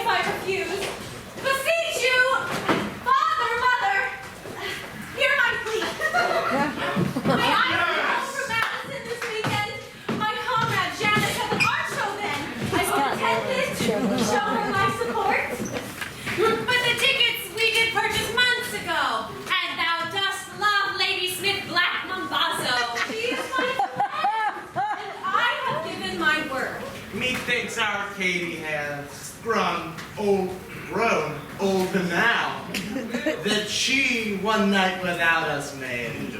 Oh, Father, many thanks I give to thee. Thou art our daughter, and doth have our love. Have I discovered how I may control each person I encounter in my life? Shall I turn wizard, witch, or sorcerer, that I, by magic, move the minds of all? This might be daunting and intoxicating.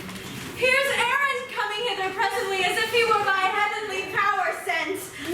Brave Aaron, I have missed thy company. Most gladly, though, it shall not bring us woe.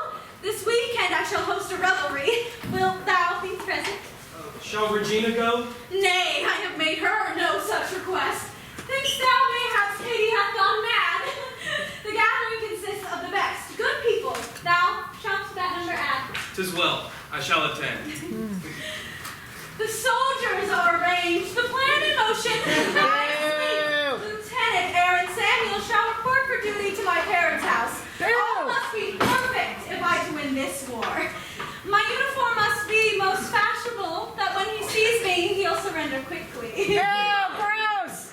If it proves so, then Levin goes by halves. Some Cupid kills with arrows, some with traps. First ball held at Katie's parents' house. How fortunate we are to be her friends. Indeed, the luckiest women we. Okay. Oh, welcome, friends! Your outfits are supreme and fit for any palace, hall, or court. This night will hold within our memories. Oh, we'll have no more of slander, fraud, or con. We shall be harpies, neither gossips nor. Thou art so wise and beautifully attired. Tis true. Tis not a boast when 'tis the truth. Tonight I have secured a block of cheese and wafers plentiful enough for 8. Think ye that such a total will suffice? We have invited many more than 8, yet I would not have said good Katie. Yea.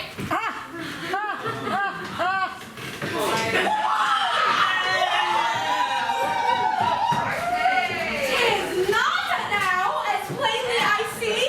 The word of our small gathering has been announced unto the world as if by an herald proclaiming some glad news and of event. The tidings whereof all folks would hear. There are only 8. Gretchen says, "Hi, Jason is arrived." But comes with Taylor, she of the cursed family Waddell. He doth but use the wench to drive thee mad. Amongst all who hither come, have ye seen Aaron? In this house's wondrous reigns, let's play the Ramayana monkey chant.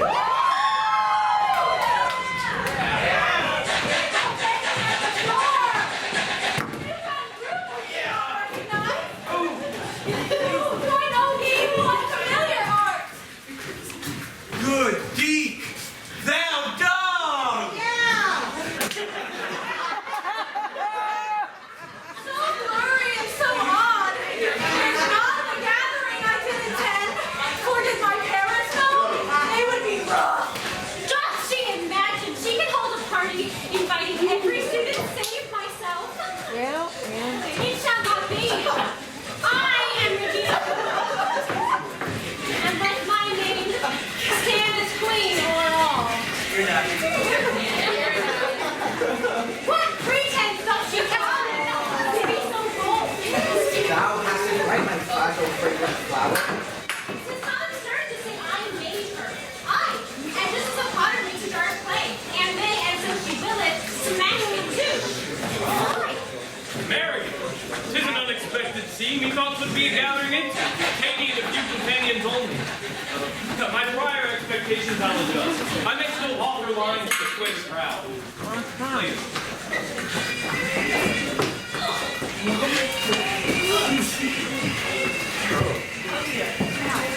Discovering Jason! May I speak a word? Is this Ron? I shall not be I love thee, Jason. I know.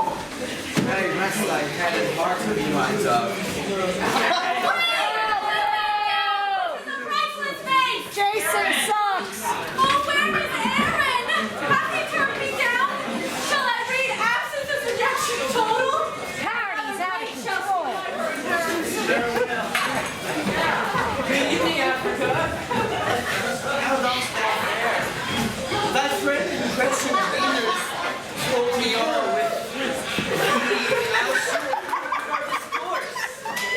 Alas, hath Gretchen slyly told him of some false infatuation of my heart? Probably. Well, I'm flattered by that interest. It must be so right. It expands. When romance adds a last unto my life, she shall be someone blessed with vivid views. To put it's too white. Thy words do move. Undivided heart. My bladder, I must urinate anon. My house entire is overrun and wild.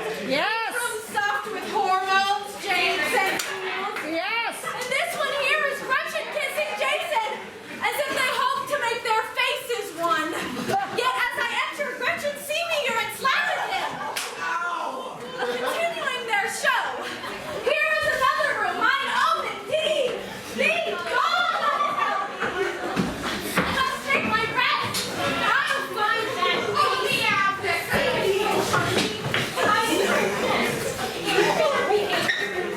Regina? I had hoped she'd not be here. I'll make escape and hide me in a trunk.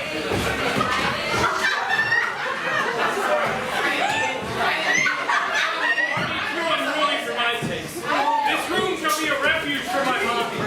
Tis Katie's that mine eyes deceive me not. This photograph of plastics, one and all, with Katie's lovely visage in a scowl, as if she learned Regina's every move. Behind it, though, another, better scene. Young Katie is a child, astride a beast, an elephant of monstrous girth and weight, which holds its trunk aloft with mighty prey, and almost smiles, if elephants may smile, as those knew what precious, charming cargo it carried on its ample back.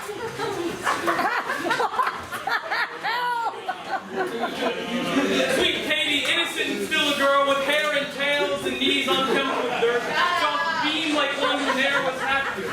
This is the Katie whom I've come to love, not she who is but plastic, fake, and cruel. Oh. Hola, kind Katie! Everywhere I did search for thee, yet not could I find thee anywhere till now. Thy garments are a banquet for the eye. Hast thou obtained them lately? Are they new? My legs are opposite, please surprise. Shall we downstairs the party to pursue? Herein I happily remain. Thanks for the invitation for tonight. Tis pleasure to have you here. Too long, I've let Regina blind my sight. My anger over her hath worked me woe. No more would I have liars in my life. There was my life is bound to go. Indeed, I do. Marriages shall bring me strife. Although one word is false in all this, all word thou shalt laugh at the confession. What is it? I can feign to be unfit at mathematics, though 'tis my obsession. Was that because I hoped to win thy favor? Yet truly I'm not bastard, but smart. The truth is like fine wine that one may savor. My skill at math more than thou art. This situation will get funnier, for now in mathematics I am failing. This problem is sunnier. Thou failst on purpose, foolishness prevailing. It was not perfect, nay, by my troth. It gave me reason to think. Next time I bid thee, make thou an oath whenever thou desirest. Talk to me. Nay, I cannot to repeat. She staked her claim into her property. Her property? No shackles did she forge. Shut up, thy mouth! Nay, it may never be.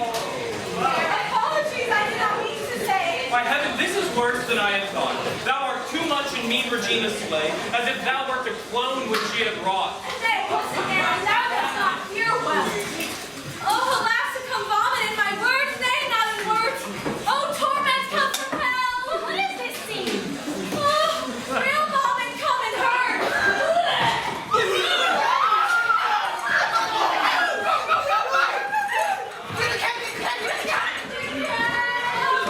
Aaron, wait, call on me soon, my sweet.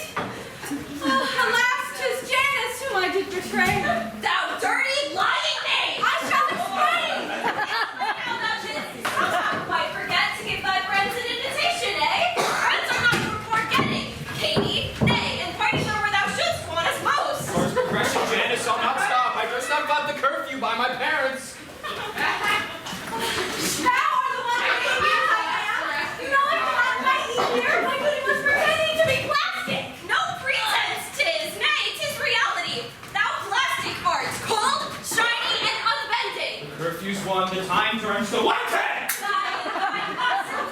Friends with all. Did ye enjoy yourselves? I wonder. Did ye drink alcohol that pleased your minds? Did ye play music that amused your souls? Did ye bask in each other's awesomeness? Thou art the one who made me as I am. Use me for thine overdue revenge, which thou didst cling to from 8th grade slight. At least Regina, George, and I do know that we are vicious, mean, and spiteful too. Thou dost pretend thou art an innocent. I lived in Africa, thou dost gladly claim. The birds and the monkeys were thy friends. It's not my fault that thou art in love with me.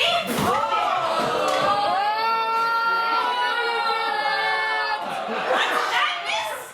I'll say she did not speak those words. This is what you plastics do with utmost skill. Ye think the world enamored of yourselves, when 'tis far truer ye are hated wildly. Get her, girl! Take Aaron Samuels, who thou dost fawnest for. He broke with his Regina, nonetheless he still doth not regard thee with love's eye. Here is the reason. Thou art a mean girl, a wench, a strumpet, and a soulless rogue. Take thou this portrait, for I want it not. It won a prize that now turns sour to me. Fie on it, I am gone, though I am here. There is no love in thee. Pray, let us go. My tunic pink, I must return it to me. You're speeding. Her portrait doth convict, and 'twere a judge. Herein I see we three most happy friends. Myself, kind Janice, we with Damien, as if we were 3 tight-knit musketeers, inseparable as a trinity. Oh, how I have behaved, or misbehaved. The friendship they did freely proffer me, I have returned it best derisively. Have I become the evil I deplore? Yes. Forgive me, friends, I shall make this right. Promise? All right. Promise. Calm thyself, be thou not so fierce. Existeth anyone I still may trust? No. Why eatest thou Haltine bar, Regina? My stomach filled with famish, verily. To be betrayed is hungry work indeed. Oh. Those bars are most despicable to me. Coach Carr gives them us when he desires that we increase our weight class for the team. Oh. What did that say? They swiftly boost one's weight and add on to one's girth. Perchance to eat pure fat would work better, yet not by much. Why, oh common kissing monstrous mouth! That artless, lumpish, motley-minded flirtgill! Cry about it, wench. Run! What? Will no one suffer me? No. We all suffer you. Now I see. She is a treasure. She must have a boyfriend. I must dance barefoot on her wedding day, and for her sake to lead apes in hell. Okay. Where is this burned book I have lately stolen? Oh. It shall fulfill my purpose presently. No. The world entire shall know how rank she is. Let it be writ. Let it be writ. This girl's a skanky whore. Whoa. The nastiest whom I have ever met. Trust her no wise. She fugly is forsooth.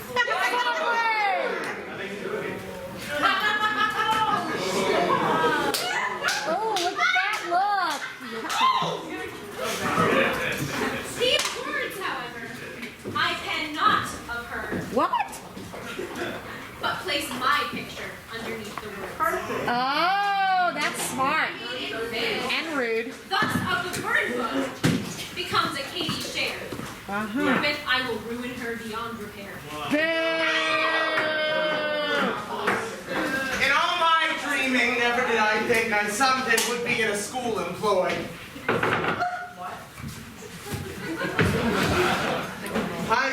That was schoolmaster I had spent my days. In other meadows I would gladly frolic. I could be principal of a brigade, engaged all day in soldierly pursuits. I could be principal upon the stage, an actor in a leading role. No. I could be principal within a choir, a tenor who doth make the ladies swoon. Schoolmaster to the many, most unappreciated for mine efforts. Yeah, well. Why, Sir Duval? I bid you give me aid. I found this book, whose pages hurt me so. Nah. It was in the ladies' restroom. Just a wicked, heartless tome infused with slander. Are these words true? Heaven help me if they are. Have young trained cats been kissing our coach car? What here is written? Caitlin Carson is a... Fat whore.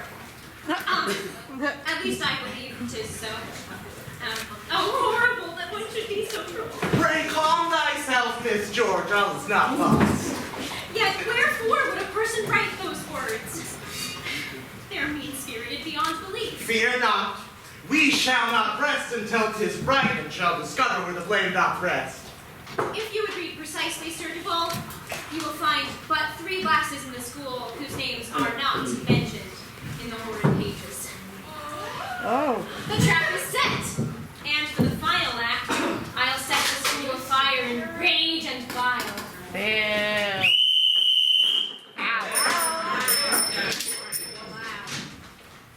At your age, how thy body stirred to burn with primal urges uncontrollable. You shall desire to cast aside thy garments and touch each other in your hearts. If ye do so, chlamydia shall follow, which doth like plague. Which doth like plague lead instantly to death. A written note has come for thee, sent by our Sir Duval's strong hand. Thou, Katie Harrenhart, required anon within the office of the principal. Back to chlamydia where we did stop. I spell it! 'Tis Klamidda.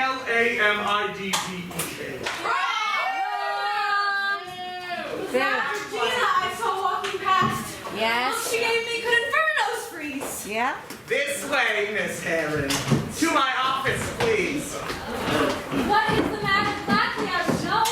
I bid thee sit, and thou shalt learn anon. Hast thou e'er seen this wretched book before? Nay. Well, not nay. I have, yet 'tis not mine. I once was reader, never author, though. Thy story's not well told, Miss Herron, nay. There is the sound of fiction in the telling, and I do not enjoy fallacious tales. It is not ours, but Regina's, Sir Duval. She'd have you think we read it all the time, which in this case cuts deeper than the sword. Yet 'tis her work in every jot and tittle. Why would Regina Fugly call herself? And skanky hornless wieners canst thou say? This is no time for this. We shall uncover this at one fell swoop ere we do leave this office. Do ye hear? The perfect end unto a perfect report. These copies of my treasured folio shall spread about the school and twirl wildfire. Self-publishing was ne'er so gratifying. Elect, we are not in the volume harsh because we are beloved of everyone. 'Twould not be proper if you punished me, but for the phony crime of being liked. My father, he who toaster strudel did and met, would not be pleased to hear this.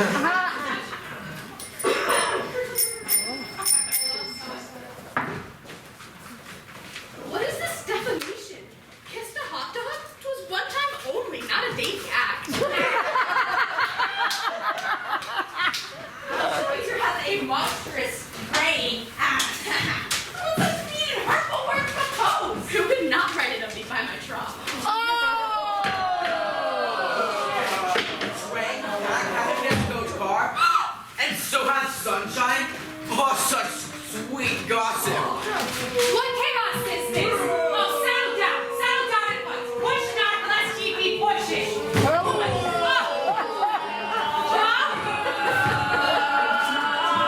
What is this note here upon the floor? It's a portrait of me. On Madame Norbury, a pusher. A sad drug pusher is she. Have you free anything you wish to say? No further questions shall I answer yea until a parent or lawyer is present. The first thing we do, let's kill all the lawyers. Miss Smith? Whoever hath written it may have forgotten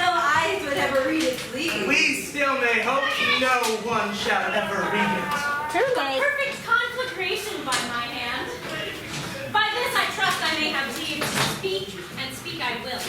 I am no child, no babe. My pen can tell the anger of my heart, or else my heart concealing it will break, and rather than it shall, I will be free to the uttermost through these, my words. Read this harsh sentence. Janice Ian, Dyke. Originality is not a strength of whomsoever did devise this bard. Oh, wait, here's another reading. His gaiety doth overwhelm his sense. Unfair indeed, thou art too much maligned. These words should only from my mouth go forth. Didst thou write this? Nay, never so swear I. Thou toldest someone? She me tell!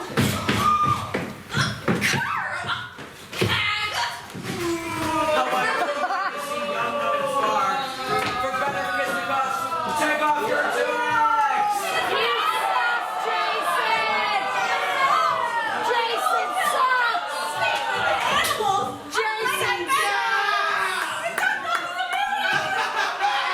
Put these two apart lest they should kill. Postcard, step quickly from the under. Alas, I am undone. I beg your mercy. Hell start fire. I was not made for this. If they make fire, they'll have the remedy. You junior women to the gym on! Sons delay or sad! Going on! Going on!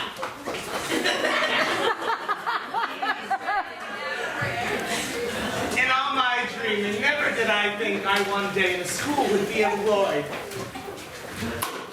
Yet here I am, by reason or by rhyme. I could be principal for such a time.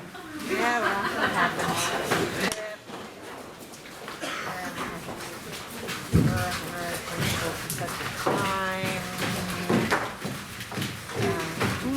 Who doth she think she is to wave so fondly? Who doth she think we are thus to forgive? Ne'er in my 14 years as educator have I seen such behavior as ye show.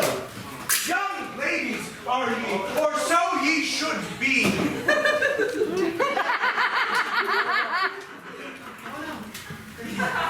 Your parents call upon me to inquire, has someone by a gunshot injured been? Your fling of spring I should abruptly cancel.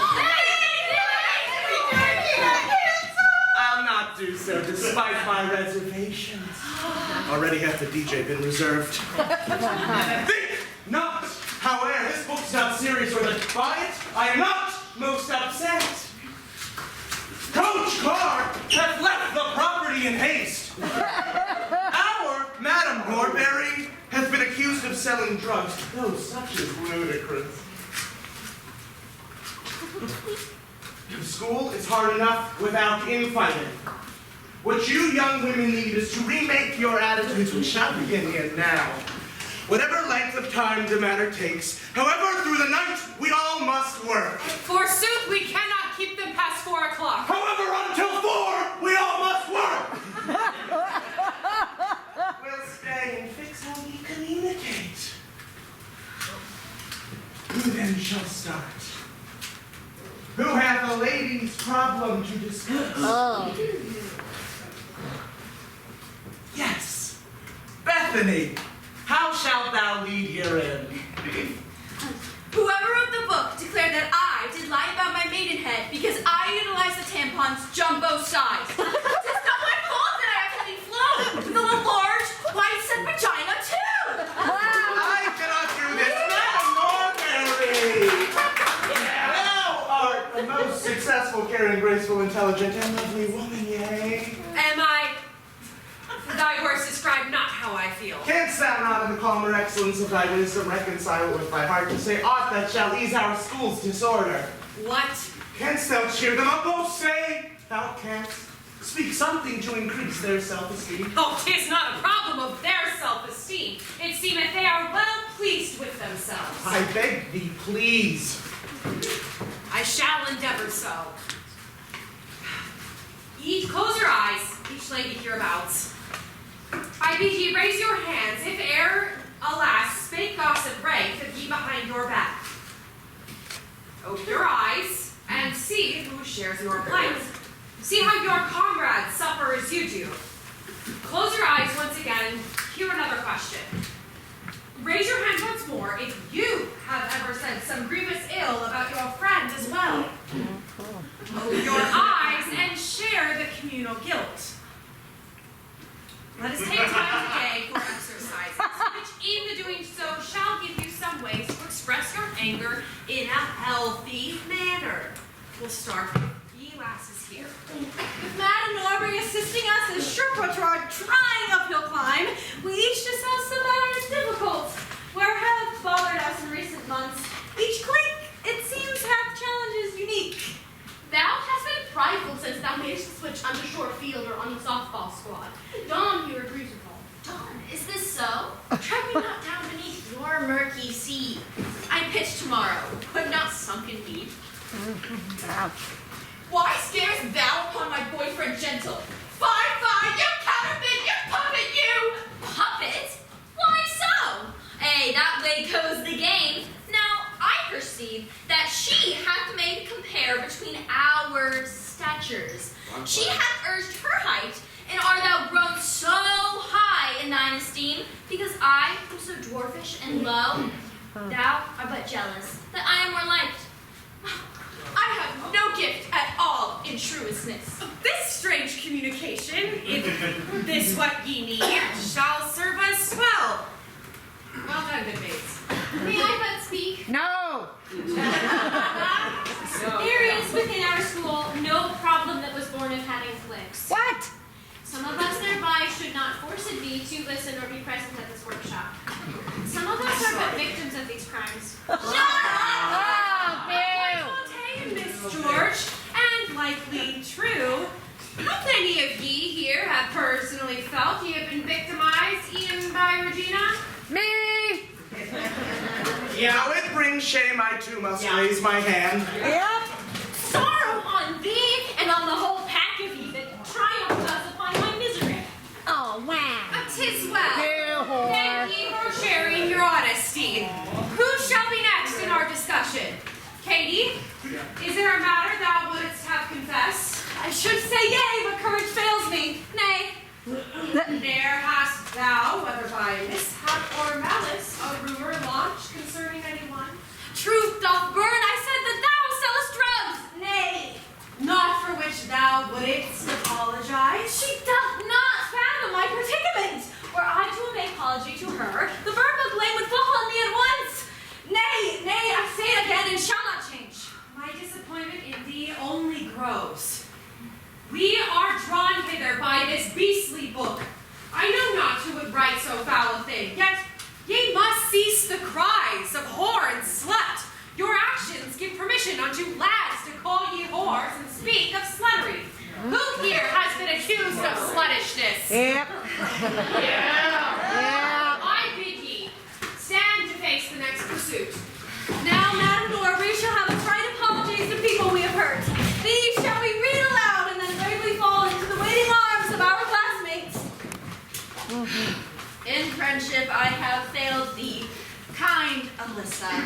Ne'er should I have called thee a got-tooth wench.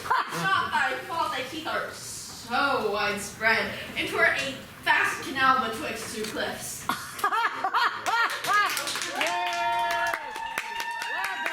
done. Oh, brilliant. Stunning trustful. Dear Gretchen, my apologies for laughing when thou with diarrhea was beset at the booksellers in the hindmost section. Even sorry that I told everyone. And sorry too that I retell it now. Yay!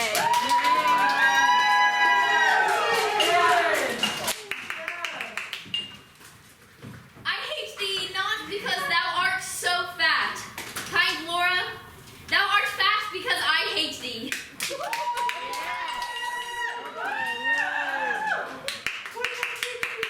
We have there in fact once upon a time in middle school that we could create a luscious cake with the recipe that was called for smiles and rainbows, which we would feast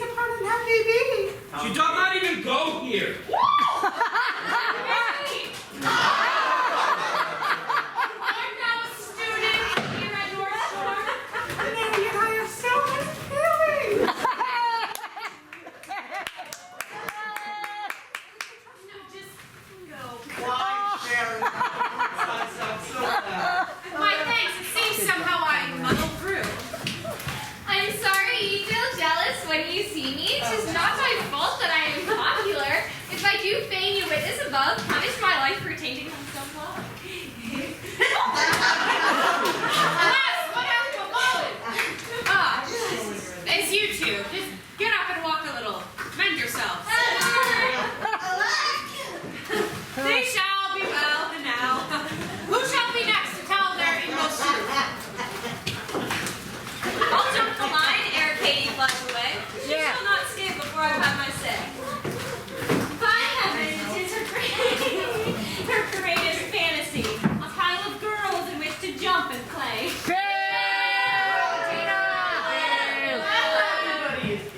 Indeed, I have a frank apology. I have a friend who is newly come, a North Shore High School novice, verily, whom I convinced it would be rather fun to make Regina George's life a mess. I bid her play role in my deceit to be Regina's friend and new sworn sister.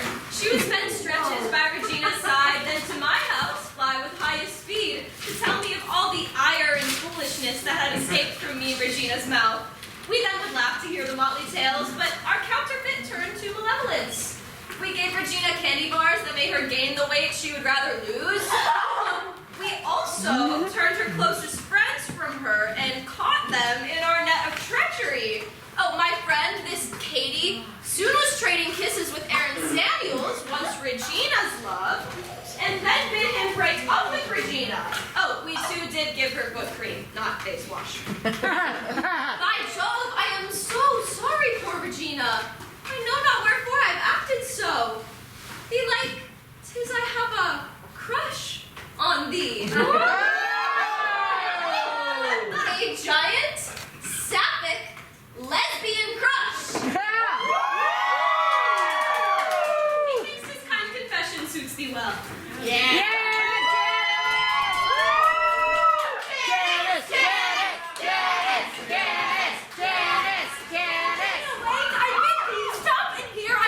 Upon me this event, to hear the school entire doth hate me, eh? I do not care, truly. Regina, prithee. Nay. Wow. Knowest thou what all do say about thee, Katie? They say thou art a homeschooled jungle freak who is a less fair version of myself. Too far. What a bitch. Try not to act completely innocent. Instead, take thine apology absurd and shove it in thine hairy, hideous... Oh, faith! Have you been watching over us? Have justice been delivered by a bus?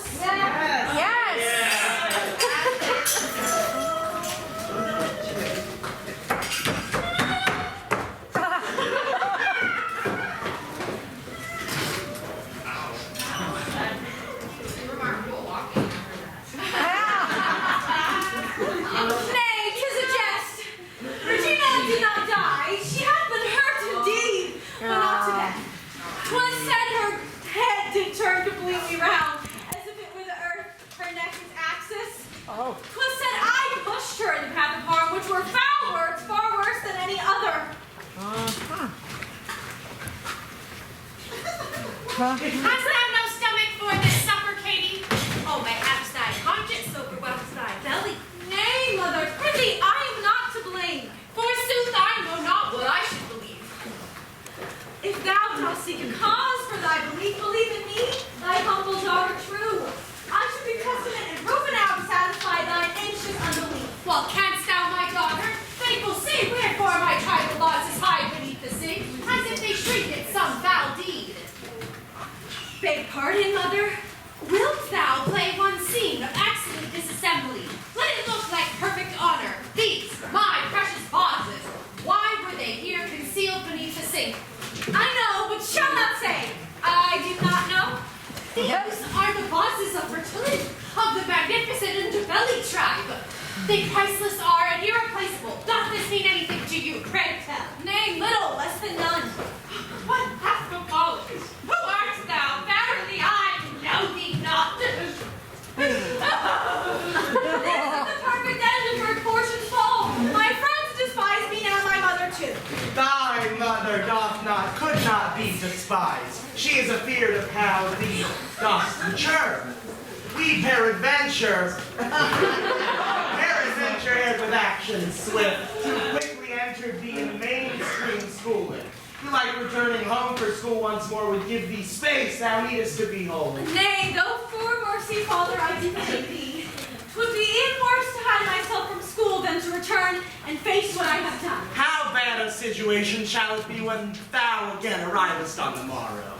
Dost thou remember when in Africa we saw some lions fighting angrily o'er one small carcass of a warthog slain? I'll warrant 'twill be I who is the warthog. My daughter is no warthog. Thou art lion, oh thou art woman, I can hear thee roar. Oh, Father, kind, thy discourse serves me to make me determined to achieve my final goal. Give focus to thine studies for a while. Thou still in classes art superior. Is this not true? Alas, there is one thing more. My mathematics test for calculus, thou must inscribe thy signature withal. Yet wherefore? I am failing the class. Oh.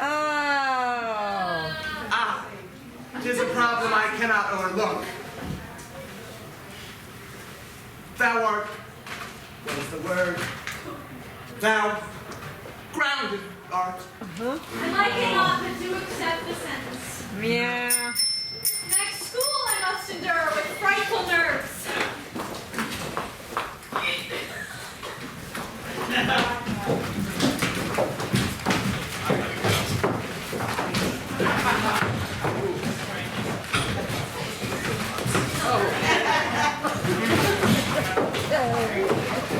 I told you about my tits. Not so smart now.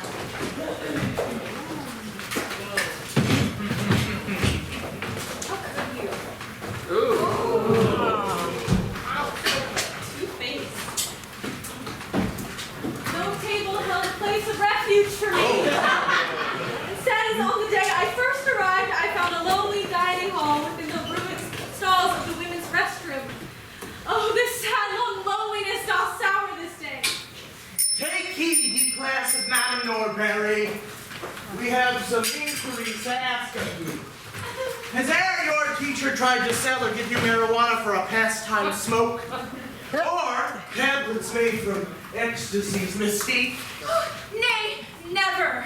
What are marijuana tablets? What doth unfold? Where's Madame Norbury? Ouch. Good Sir Duval, this is ridiculous. An errant search to find a phantom crime.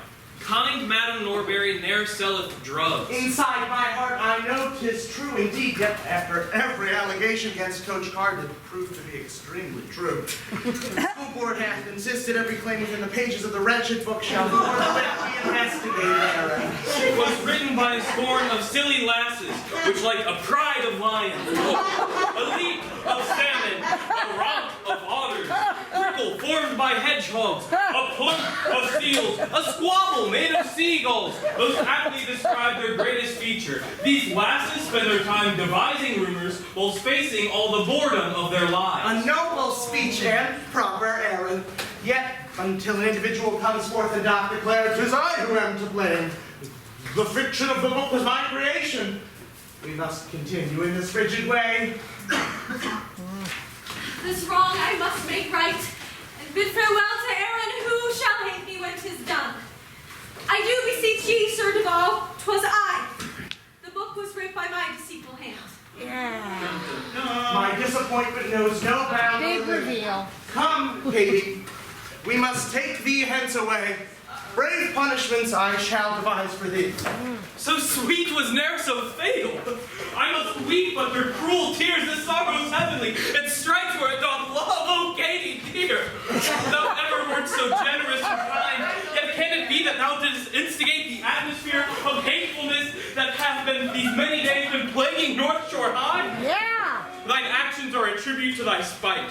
Confession, though, hath helped thee walk aright. Oh, you love her. You love her. Yeah.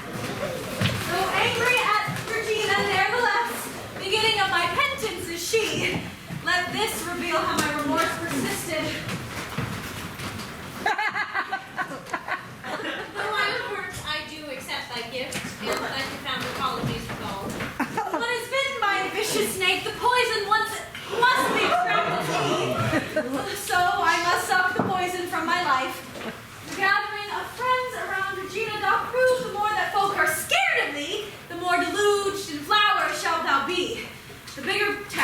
Madame Norbury, who proves that no good deed unpunished is.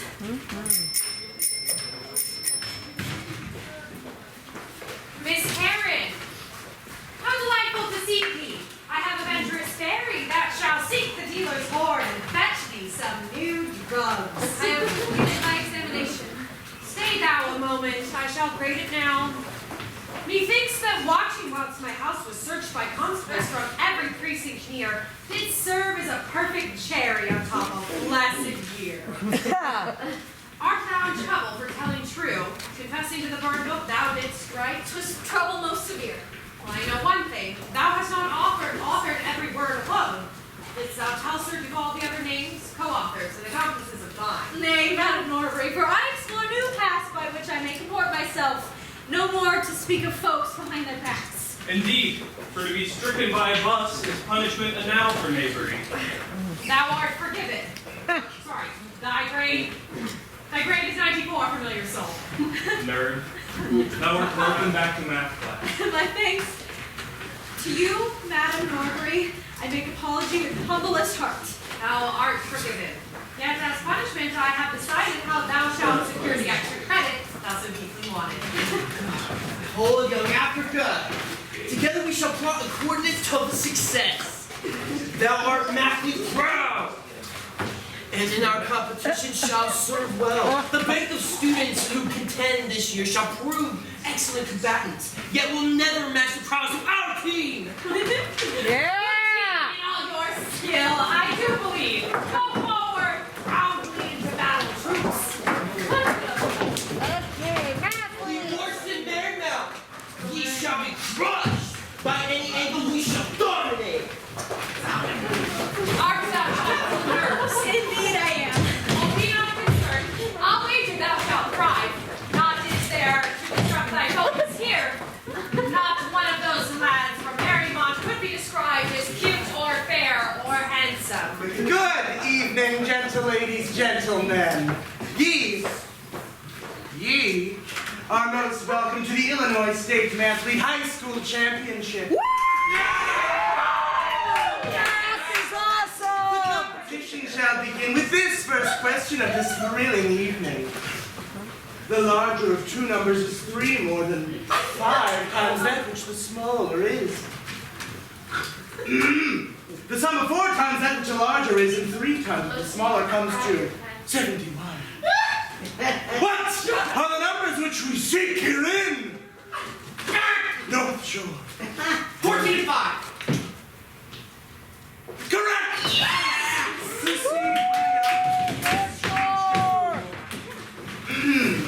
An odd 3-digit number, you must find whose digits add up to the number 12. Each digit shall be different from the next. The difference betwixt the first 2 digits is equal to the difference betwixt... To 741. Is not? Correct. I'm rusty at my math. The competition does go on and on. It draws far longer than any play will bear. Yeah. The globe of mathematics spins round. The stage is set to see the final match. Full 87 minutes have expired, and just as an equation ends with equals, our competition draweth to a tie. Ooh, ah. The tie doth bring a round of sudden death! Oh. Each team shall choose whom from the other side they shall confront as their opponent final. North Shore, whom dost thou choose from Marymount? We shall select the last contestant craft. From Marymount, Miss Carolyn of Craft. Whoa, babe.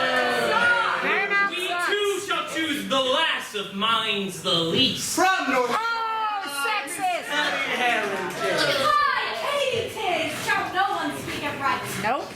Alas, the words do strike me suddenly. 'Tis I whom I must my North Shore represent. Yeah. All confidence in thee I have, smart Afric.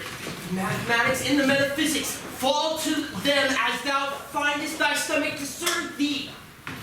Well, this Caroline Craft has eyebrows full, full like the mane upon a horse's neck. My pluck I show by thinking she should pluck. Her outfit had to come from Sunday school, old-fashioned and forechosen by the mind. Her cheek which lurks like a shark behind a rock to strike. Alas, what am I doing? Why these thoughts? Too much do I abuse this Caroline craft. My slander shall not stop her beating me. In faith, distraction may yet be my downfall. You two contestants, find the limit of this math equation I shall show to ye. To call a person fat makes one not thinner. To call a person dumb makes one not smarter. To her, Katrina gave me no delight. One must but solve the problem, or one's eyes each day has trouble plenty its own. The limit! 'Tis -1, yea? Alas, she had the answer I have lost! No! It's not so. The answer's not correct. We are, I do repeat, in sudden death. If now, Miss Heron, can the answer give, it shall be North Shore High School that prevails. By limits wherefore am I limited? How doth the information escape my mind? 'Twas on the day when Aaron's hair was newly shorn, and to our new plowed field. How handsome he was then. Focus! Focus! What was the one more past Aaron's head? If limits ne'er approach to anything, the limits then do not exist.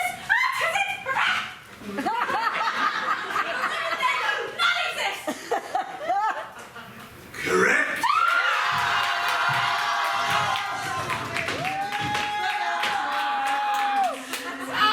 What on there now? You have been tough! Our sum is greater than our single cards. How like you, Kevin on North Shore? I pray to get some Kevin while he laughs. The finest cut. Thou didst Afric. Thou solution perfect. My thanks. Katie, thou hast my gratitude. This is thy night, good queen. Thou deservest it. Thy reputation may be variable, yet let thou not the haters win the day or stop thee from expressing good things. Didst thou say fang? What is this fang, I pray? Nay, do not reprimand thyself for error. I grounded am. Thou art already out. No grounding, can thy aspiration flout? Yeah! Last scene! Last scene! Bring it home! I'm sneaky. Your face, my daughter, is a book where men may read strange matters to beguile the time. Look like the time. They're welcome in your eye, your hand, your tongue. Look like the innocent flower, but be the serpent under it. 'Tis so shalt thou be, fling of spring, of queen of spring, the fling of the queen. Have another drink! Have another drink!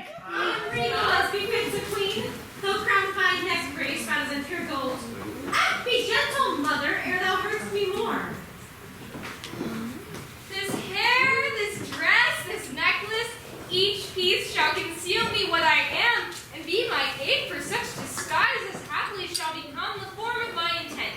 I shall succeed. Plain Gretchen by the day, by night queen. Yeah. A perfect cave formed on my perfect chest, of diamonds made and sparkling glory shines. I strive not to be a queen of fling of spring. It is an honor that I dream not of yet. I shall be a faithful courtesan. Yes. Jackets made, blue cloth are ours, imperial in hue like captain of French. Like winds shall grace the fling of spring, thou Romulus and I, Remus, we shall reign. Forget not everyone to cast your votes for Louis, the queen and king of fling of spring. The Gizmo war and popularity shall represent ye for the coming year. It is your civic duty by my troth. George was unfairly walloped by us. Yet Katie Heron is my valedictress, but she didn't push her near violently.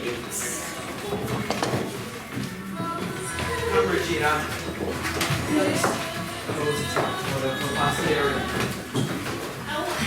Have you seen Kate? Search the ball. Have you seen Katie Heron? She should be grounded, but my doltish husband released her from our presence by mistake. Young Katie is not here. I've seen her not. Ah! Behold, She cometh with the manfleet team. Now is the time to get the nominees for Queen and King of Fling Up Spring on stage. And I announce here this. You all are winners. Yeah. Just get to the point. We who lose are winners in your heart. Yeah, shut up. Get to the point. Talk faster. I could not better be this year and with all the challenges you're in. Now to the prize. The Fling of Spring King is Shane Owen. Sans a doubt, I am most kingly, yea, king of all I survey throughout the school. Yeah. I'll see no Katie. She must hit her palm and face our wrath for not remaining grounded.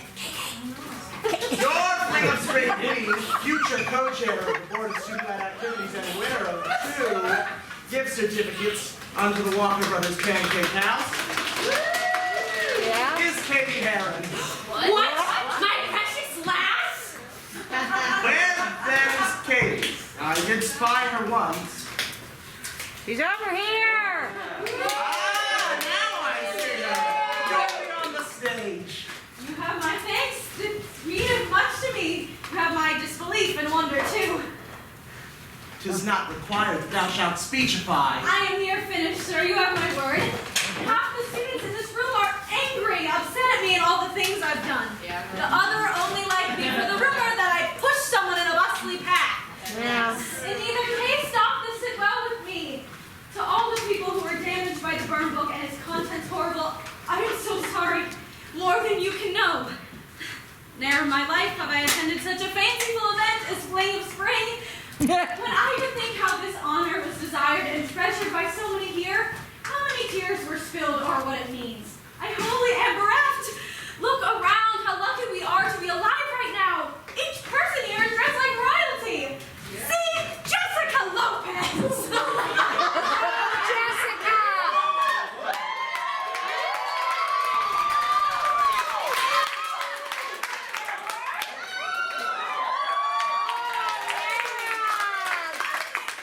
Ours to style, and thou dost brighter shine than every star. Woo! We then distress about this token. It is mere plastic and doth easily break.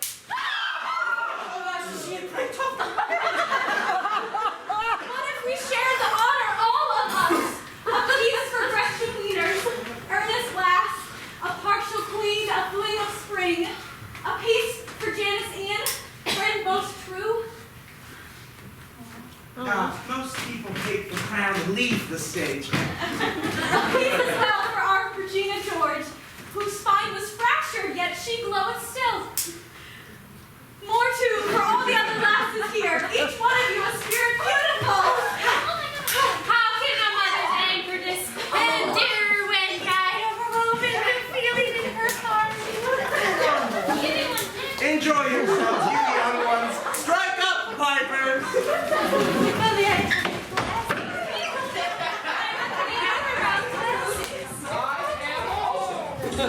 Hello, my friends. Are we still fucking or shall a truce be called? Art thou still ass-like, or we call it time? My days of assery I leave behind. My days of fighting here as well. This song that plays, I love it, yeah, I do. This song that plays, I hate it. This song that plays, I know it, yeah, I do. Behind me, baby, come to Nanny, hither. Good evening, Aaron.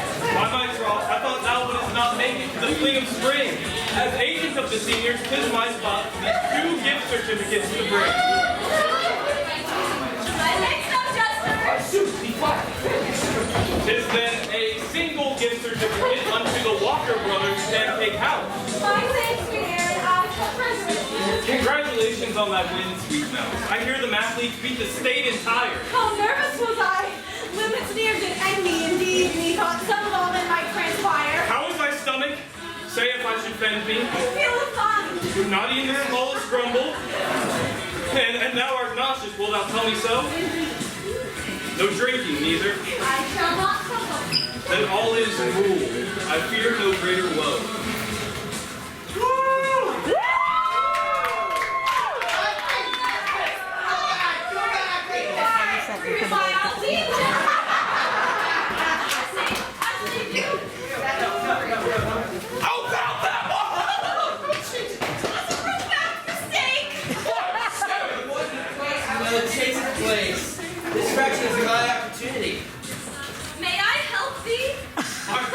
easy, guys. You didn't have a good time at school.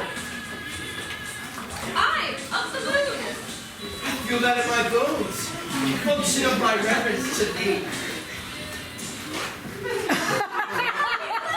Present moment. Yet ere we go, we'll tell the futures of the characters ye witnessed in our play. Okay. The plastics were disbanded happily, a mercy for the school and for each one. Regina's spine did heal from tip to tip, and her therapist helped her to channel rage by playing contact sports with eager will. Twas perfect, for the jock girls loved her so and were not afeared of her great vehemence. Ah.